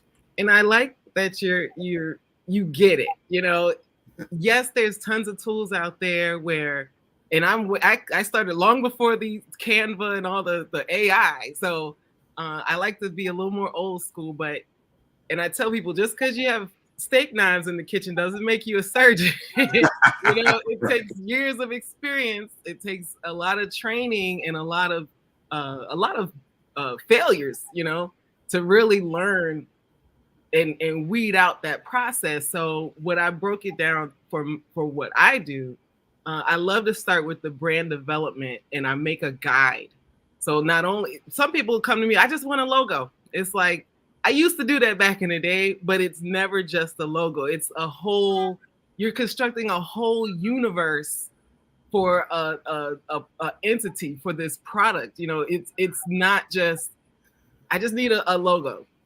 No, there's steps to this. There's a lot of trial and error. But let me stay on focus. So I use these branding guides. That's what helps get me to ask the right questions so we know who we're designing this for. If you don't know who your customer is, it's like you could like the color purple, but that doesn't mean you should use it for this brand that may be in, there's a lot of those types of questions that I ask because I put myself in the client's shoes and I ask these questions where it's more than just your emotion to that product, to that brand. It's the results you're looking to drive through your door. And if you're just doing it off of, I love flowers and I love butterflies, if you don't give me a reason why this butterfly should be with this brand, then I'm not going to kill your idea, but I may tweak it a little bit so it still speaks to your heart, from your heart, because I do want that person's DNA in it. I'm not going to just take over and say, no, it should be this because this is what the numbers say. I'll meet in a nice merry middle, for it to make sense. Because it's going in my portfolio too. I don't want it to be a hot mess just because you like butterflies. Everybody likes butterflies, So I always start with the brand development guide where it includes that logo. It includes all your color palettes. It includes your fonts, just so you can stay focused and guided. Otherwise, like you said, you'll be all over the place with your emotions. 100%. And what you said earlier about the audience, I understand your customer. Like, you have a great idea. And I've worked with people like this as well. You have a great idea. I love your idea. Let's not kill the idea. But now we have to, like you said earlier, we got to bring this into life. And it's not, and you don't make a child by yourself. It's a lot of things going on to bring this into the world. And it can be a somewhat painful experience. And to get it out and it gets growing and it's got to develop. Yeah. I certainly do not look like the same person I was when I was 6 months old. I might be just a little bit different. I'm more mature now. And your brand is going to grow. Your site, I know myself, I probably have had 5 to 6 reiterations of my website in the last 4 years just starting my business. And I remember that first concept. If I go back and try to throw that out there right now, it would be like, oh my God. Right. You're right. And now, honestly, that's why I do start with a lot of startups, but I love the ones that just aren't happy with their current site, because at least you've done a lot of the work and you've gone through a lot of you've shown that you're determined even with this site. It's like, I've made it this far with this. It can't get no worse, So it's almost like you have to be tested with whatever you have. And even some of my clients, I say you don't even need a website to be in business. Like you were in business when you first got commissioned to do what people are asking you to do. I try not to kill what I do for them to say that, but yeah, if you're able to do business without a business card, without a website, you're in business. You know, even though they say, well, it's not official to this, there's always going to be something else you could add to your business. It's going to be another social media platform come out. But if you can do business with just a face-to-face handshake, this is what I do, and build that integrity, build that confidence in that person, it's not misleading. It's just you're passionate, you're like ordained in a sense, like your purpose comes out to do what you've been purposed to do, regardless of any print lateral you can handle. Because there's tons of people that are lying about what they do and give you a business card. You know, they'll lie and give you a great website. And it's like, that website looks great, but you came here and messed my house up when you said you could pay. You know, so it's really about the results. Because like I said, if you do a great job for 5 clients and those 5 clients refer 2 people to you, you don't need a website. You know, your work speaks for itself. Yeah, it's about credibility. Yeah. And I like what you said there, because you know, business has been going on for thousands of years. So you don't necessarily need a website. And it really depends on the nature of your business. I've learned that. You know, what is your business about? Some people just need a really basic site, you know, a one-page brochure type site, we would call it, right? And then some need more sophistication. And I work with people that, you know, they're in the e-commerce. They're trying to sell things through their site. And so that takes more sophistication. You've got to understand how to integrate these things into these social networks and into these search engines. And it's a lot more entailed with that. So to your point about marketing, how do you market yourself? How do you get business today? Or how do you think you're going to get business? Probably leads a lot to how you're going to approach them. So I like the way you're a consultant for them. I mean, you're literally like, I'm an advisor for you. Yeah. And I'm going to talk to you about your business and get an understanding of what you need to do. And I'm sure sometimes you have to tell people, you know what, your baby is ugly. I'm sorry. Yes. I think I'm the master at saying it. And it's saying it in a way that it doesn't run them out the door. You know, there is a way to still support people and not throw shade. Like, I'm not trying to throw shade to get business. To me, that's not a healthy relationship we're building here. I like honesty. I like I said, just to ask the right questions, and even if it's a great concept, that's why I like to be called refined concepts. I'm not trying to do away with the idea. I'm just trying to clean it up, make it a little more, you know, straight to the point of what you were really attempting to do, and yeah, like you said, some sites could be very basic.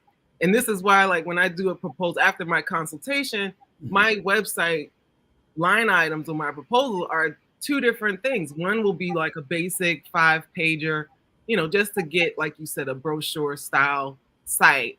But then I'll have that e-commerce, because that is a whole nother baby. It's like you're having twins, you know? So it's a lot of stuff that has to plug in. I like product development and asking questions again. How do you plan to make money with this site? Because some products, if they don't really give you a great revenue, it's like you're kicking yourself in the butt every day. Like you start feeling let down that this book isn't selling. But I'll always be like, okay, well, first thing I like to do is help people create a movement around their brand. Because if you don't have a movement, you need movement for a stream of income. You know, that if that water isn't running, it's stagnant.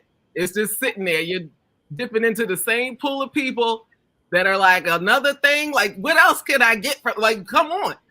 So I try to help them build a movement, because that movement is what you can sell anything to that group that you create.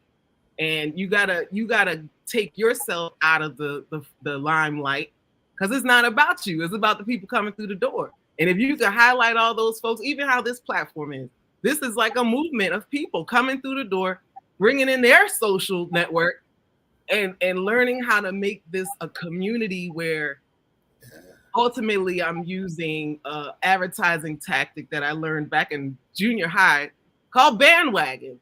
You know, that's really what got me started in this field. I was like, man, this is kind of interesting. Like I remember I was like in 7th grade. We had to do an English assignment and learn all these different advertising techniques and go to the magazine because we didn't have social media and all this stuff and rip out examples. I still have this thing, by the way. So one day it might be in a museum somewhere where I'm some inventor of the year or something.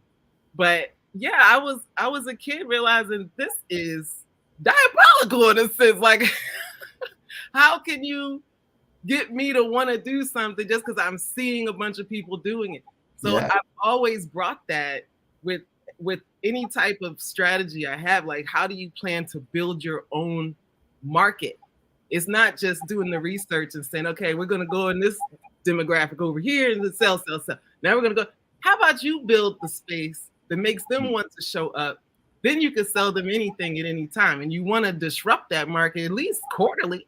So there's ways to do that and play with it, because social media is the main way to advertise. It's the way that you play with that, knowing everyone that comes in has their own market of people, their own network. So it's fun that I can apply that to everybody. So like what I said, I start with developing their business, their brand development guide, from the logo, the colors, all the business cards, your email headers. Like, I get you out the door in that one package, because you can say you want a logo, but you're gonna need all this stuff to go with it anyway. And then we get to the website, because that's going on the business card. So it all flows together. But with the products, it's like, okay, well, what do you plan to sell? If it's a book, I'll be like, well, how about make it a workshop? You know, it's a bigger line item.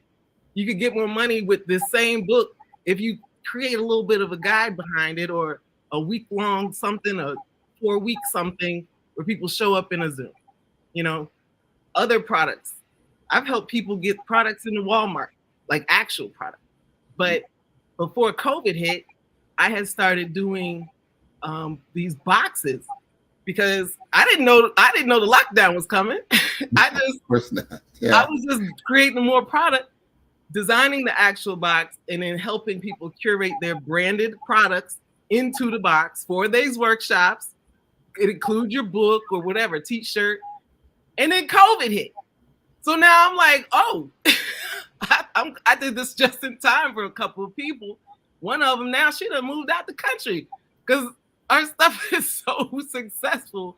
And again, she built that market, offered the box to the market with her book and her program. So it's just a way to still reach and touch people, even though we're usually behind these screens. Yes. You know? So. No, virtual platforms, the digital economy. I encourage everybody, just look at the stock market. Look at the top 10 companies in the stock market. And I guarantee you, a lot of them are moving forward because of their digital platforms, because they're digital companies. Yeah. So that is the playbook.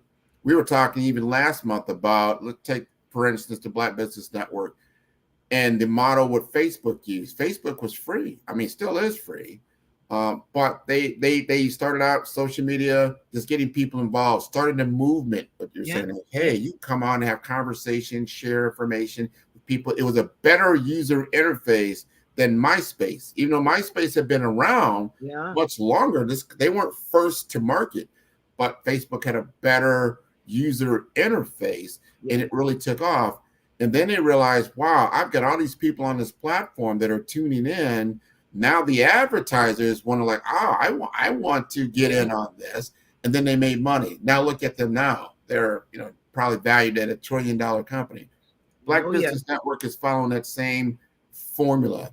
Yeah. Come on, a lot of it's free content. People are tuning into it, but now it's getting snowballing because it's going worldwide, viral on a worldwide platform. And we're bringing together Black businesses, Black enterprises from all over the globe into a common framework in which they have visibility 24 hours a day, that you can showcase someone like yourself, Renee Holtz. Renee Holtz, who's Renee Holtz? Renee Holtz out there in Washington, D.C., Baltimore, doing this. Oh, wow. So now you've got this worldwide community. You're like, you know what? That's somebody I should look into. I'm starting my business, or I'm getting things going, or maybe I need a redesign. Maybe I'm just not hitting the mark. You got to look at your own metrics and see, like, you know what? How can I get better? But your experience level, you can never replace experience. Everybody can, sit up there and put a shingle out there or throw up some kind of website. Hey, I am the greatest, website designer ever. But the proof of work is what we're talking about. You've got a 20-year experience. What's one of your greatest challenges that you have when you're talking to your clients or your ideal persona in your market? One of my greatest challenges, I don't know if I have the challenge with the client as much as with myself. It's still, like you said, even though you can change up your website all the time, because it's ever evolving, and it doesn't end at just sites. I like the fact that my clients just call me their person, because they're like, I cannot put you in a box. Like, this is impossible. That is, to me, the greatest compliment, because I really do I'm like a real cheerleader for people. And again, they're coming from traumatic spaces where they are used to just not genuine support, or just people not really taking, just taking them for granted, or not taking them seriously. But I really believe in what everyone does. To me, there's no bad idea, but like I said, I think my greatest challenge at this point in my life is just being a single mom of 2 boys while still being an entrepreneur. Because I started this entrepreneurial journey 10 years before they were even born, So I was like, I'm not just gonna quit on myself, and that's my original baby to me. It's my business. So it's like I got 3 kids, really, but just almost over doing my my life. Like, it's not only do I have 2 boys that are young and a single mom, but I virtually homeschool them at the same time. So it's really just trying to stay balanced to just stay in control of the whole situation at all times. Challenge. I hear you. Yeah, home front is a challenge. There's no doubt about it. You've got to keep those things in front of you. Family, obviously your finances, your health, your fitness, your mental, your physical health, your food health, like really doing it all in all those categories. It's the business part is easy after a while. But yeah, just making sure everything else, you don't want to become a workaholic and then take everything else.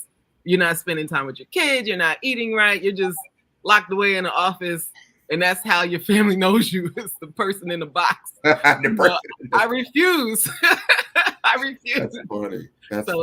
That's good advice, because a lot of our entrepreneurs, they're starting out on the journey and they need to talk to somebody who's already been down the road a little bit further, and letting them know, like, hey, in that first beginning, and let them know some timeline, like probably in that first couple of years, you do have to put a significant amount of time and energy into it, and making sure this is a viable path forward for you. But then you get to that point where it gets a little better, because now you have clientele and you have repeat business.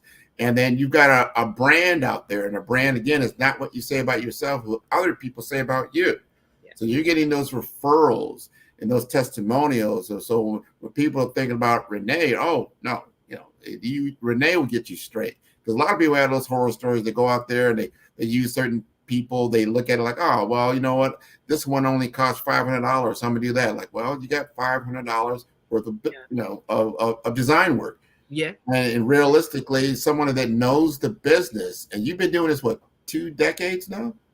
Oh, don't put it like that, but yeah. That's great. You have thousands of hours of experience in what you do. Let's put it like that. Yeah. Yeah. And I have experience working with those bad designers in trying to even grow my business, so the difference between me working with the designers versus versus someone else that has no experience in it, I can follow up and see that they don't know what they're doing. You know, I can go into that site and be like, wait, they didn't use not one template for the header, the footer. Like there's things that I can check that you wouldn't know the difference if you had no experience in it. You just believing that you're getting what you paid for, and it's bad.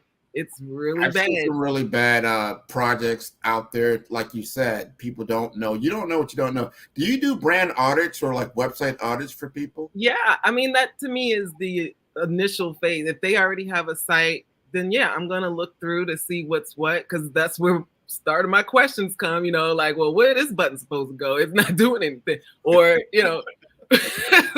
We look at the analytics of the traffic coming through the site, and to see the before and after is the fun part as well. That's when my clients are like, oh my God, people are really on my site.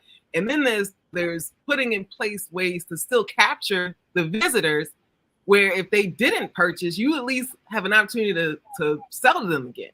Because you don't want 2,000 people coming in a week and you don't have now one email. They just lurking and left. You just kind of ran through. Right, there they go. Right. You were like, well, I don't have anything to, you know, that's free. That data is the money right there. That's why I like to build those markets, to do those group marketing plans, because it's at least you get that data. It didn't cost them a thing to put their email in there. I want you to double down on that. You're getting the data. This is how these companies, like your Facebook, your Googles, how do they get all this money? Because they got the data.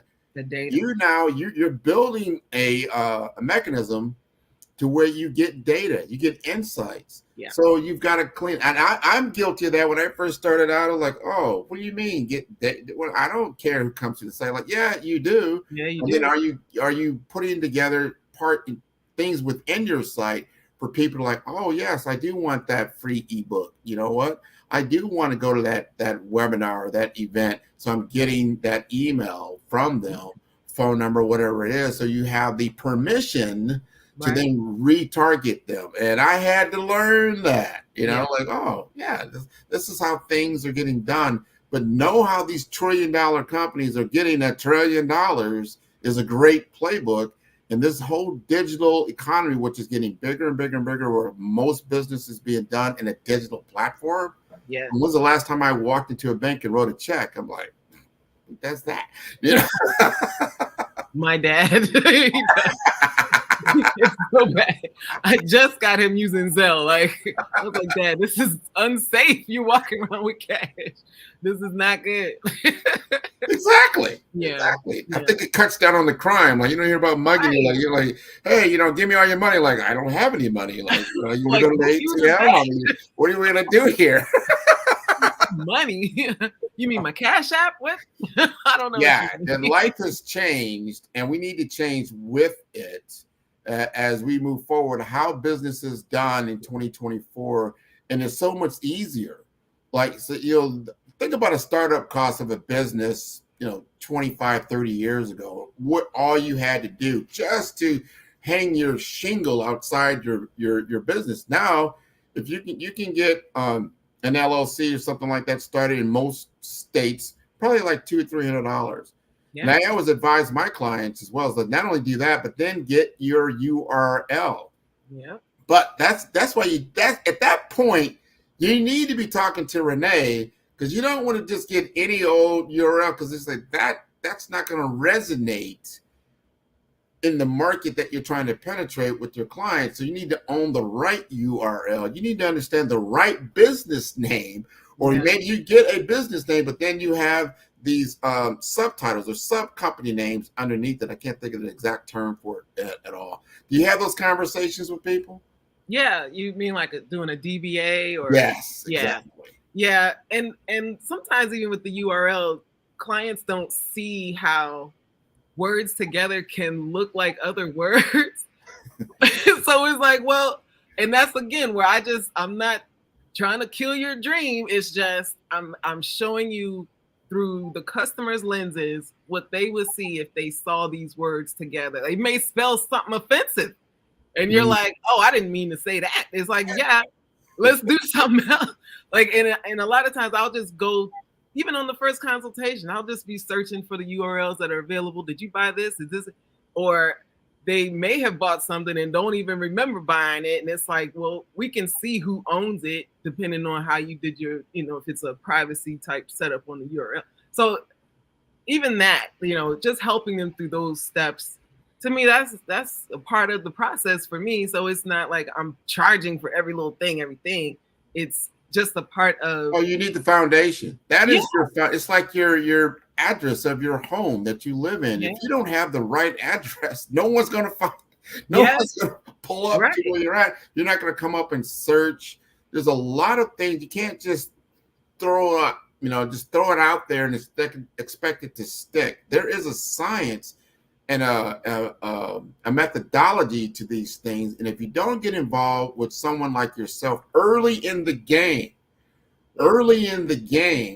and someone that's trustworthy, that's authentic and can guide you, get that initial consultation. I encourage everybody to, if you get in a bit, or even where you're at right now in your business, get the consultation.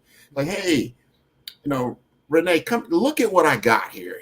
Here's what I got here. Yeah. And you're like, yeah, I see what you got. And I as a suggestion, here's some things you might try, because you're already getting the results for that. And if you're happy with it, by all means continue. But if you want to grow, you want to change, here's some ideas. Does that sound right? That's totally it. And again, I feel like I use the same toolkit with everyone, but the house built is different on everyone's property. It depends on what you want it to look like, the environment. It's like, you're not going to build a log cabin on the beach. You can, but it's like, ain't nobody searching to go to a log cabin. They want to be in the mountains. Like, come on. So it's stuff like that where it's like, you're just bringing some common sense and having that clear, transparent, open discussion to get some real genuine feedback that's not just to take your dollar because you want a quick logo. It's like, no, you need this logo in many different formats. You need to ask these questions.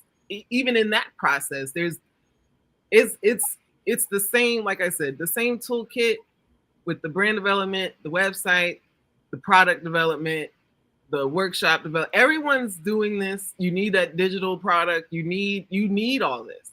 And some people just don't know how to sift through what they have to even see it. So it's like, well, why don't you consider taking these two products and making this package, and you can charge more because you're giving more, or they'll just ask me, should I charge this much for this? Well, tell me what all you're giving me. Because as a person that would be a client, you're going to give me my value that I'm putting my money in. And that's, like I said, I bring that realness to be like, I don't know if that's given enough. Like, what are the results that I get? A lot of people, and I never try to throw shades, but I've paid for coaching. I've paid for things that I didn't feel I got anything from it. Like, I just want results. I just want what I came here to pay for.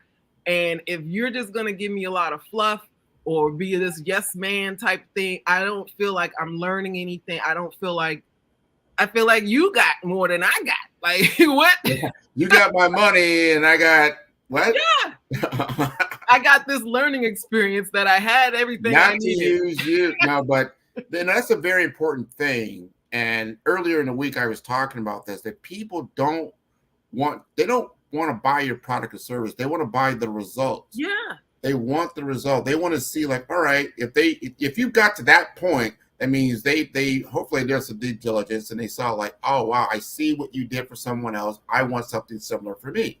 Right. So you want to deliver that result and it costs XYZ. That's the cost of doing business, right? And getting that change, that transformation. And if you don't feel you got that change and that transformation, then you need to really take a look at what you're doing. You've been doing that, and anyone, the digital world in website design and all those things is a very visible deliverable. And you should be able, your portfolio, I'm sure, is pretty deep. You're like, all right, you want to see my work, here's this, here's this, here's this. You did that, I did that. And it resulted in XYZ business. You talked about somebody that is out of the country now. Like, see you later, girl, I'm out. But yeah. And I've had clients that I've worked with that weren't in the country. I've been able to get flown out to help do the stuff I helped build on this end. It really opens your world up, but the results are what get you more business. Because then my happy client becomes my best salesperson. Exactly. I don't have to pay for marketing, and because they're doing more of it for me.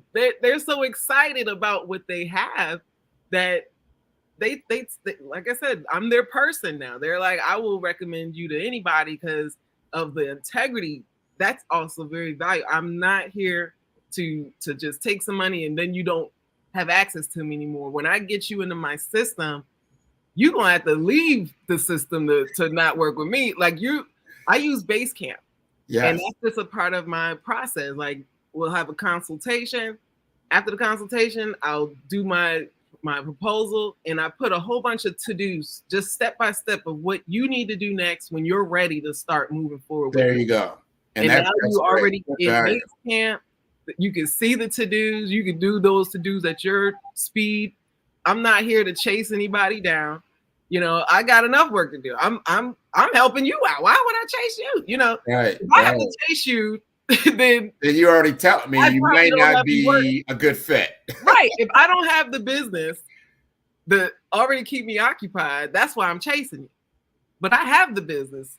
I just saw something the other day where I don't have to sell what I do. If I feel like if I'm handing out gold nuggets and you walk by like, I don't want your gold nugget. Okay, that's just more gold for me. Well, I tell you, Renee, we're at the top of the hour. We're going to have to let you go. This has been wonderful. But before we do that, tell us again how to get in contact with you and take advantage of the great services that you have. Well, my website is refinedconceptsmultimedia.com. You could also get there through refinedconcepts.net. But on there's the buttons to schedule a consultation. You can request a quote straight out, but I still like to talk about it because you may think you just need one thing and then you might need a little more things. I'm not trying to upsell you. It's just, that's how consultations work, But if you wanted to just shoot me a message or email, you can email me at refinedconcepts@gmail.com. It'll come straight to my inbox. But I'm here. I've been here and I'm not going anywhere. Well, thank you so much for sharing with us today on the Black Business Network. Genius is common, and I'll see you on the other side. Thank you. Wonderful knowledge. Wonderful. The Black Business Expo's mission is to raise funds for high school seniors going to college or K-12 entrepreneurs. This expo is a fundraiser for students, and you may go to www.blackbusinessexpousa.com to donate to the scholarship fund or use the Cash App that is on the screen below, and that is $BBXUSA. Our goal is to give laptops and up to $5,000 to 10 students. You can register online at www.blackbusinessexpousa.com. Every dollar counts. So we want to remind you to donate to the scholarship fund. And we'd like to thank our sponsors for the Black Business Expo for April 2024. And they include NC100, Moody Capital Partners, Suede Soul, The Hello LLC, Lotus Rocher Coaching and Training, Carolina, Virginia Minority Supplier Development Council, Step Management, Barbara H. Smith LLC, 5-Star BDM, Margie McLean Foundation, Genius is Common, Earth Essentials, Milani Shani Global, Executive Women's Success Institute, The Quality Coaching Company, Superwoman Business Services, Creative Force Studios, Lee Entertainment, Artistic App Design, Black Business Expo USA, Genius is Common, and I will see you on the other side. Hey everyone, it's Grant McGaw, CEO of 5-Star BDM and host of the award-winning Follow the Brand podcast and TV series, where I help you to build a 5-star brand that people will follow. My genius is personal brand development through intelligent communication and helping you achieve your business and career goals. I am a requested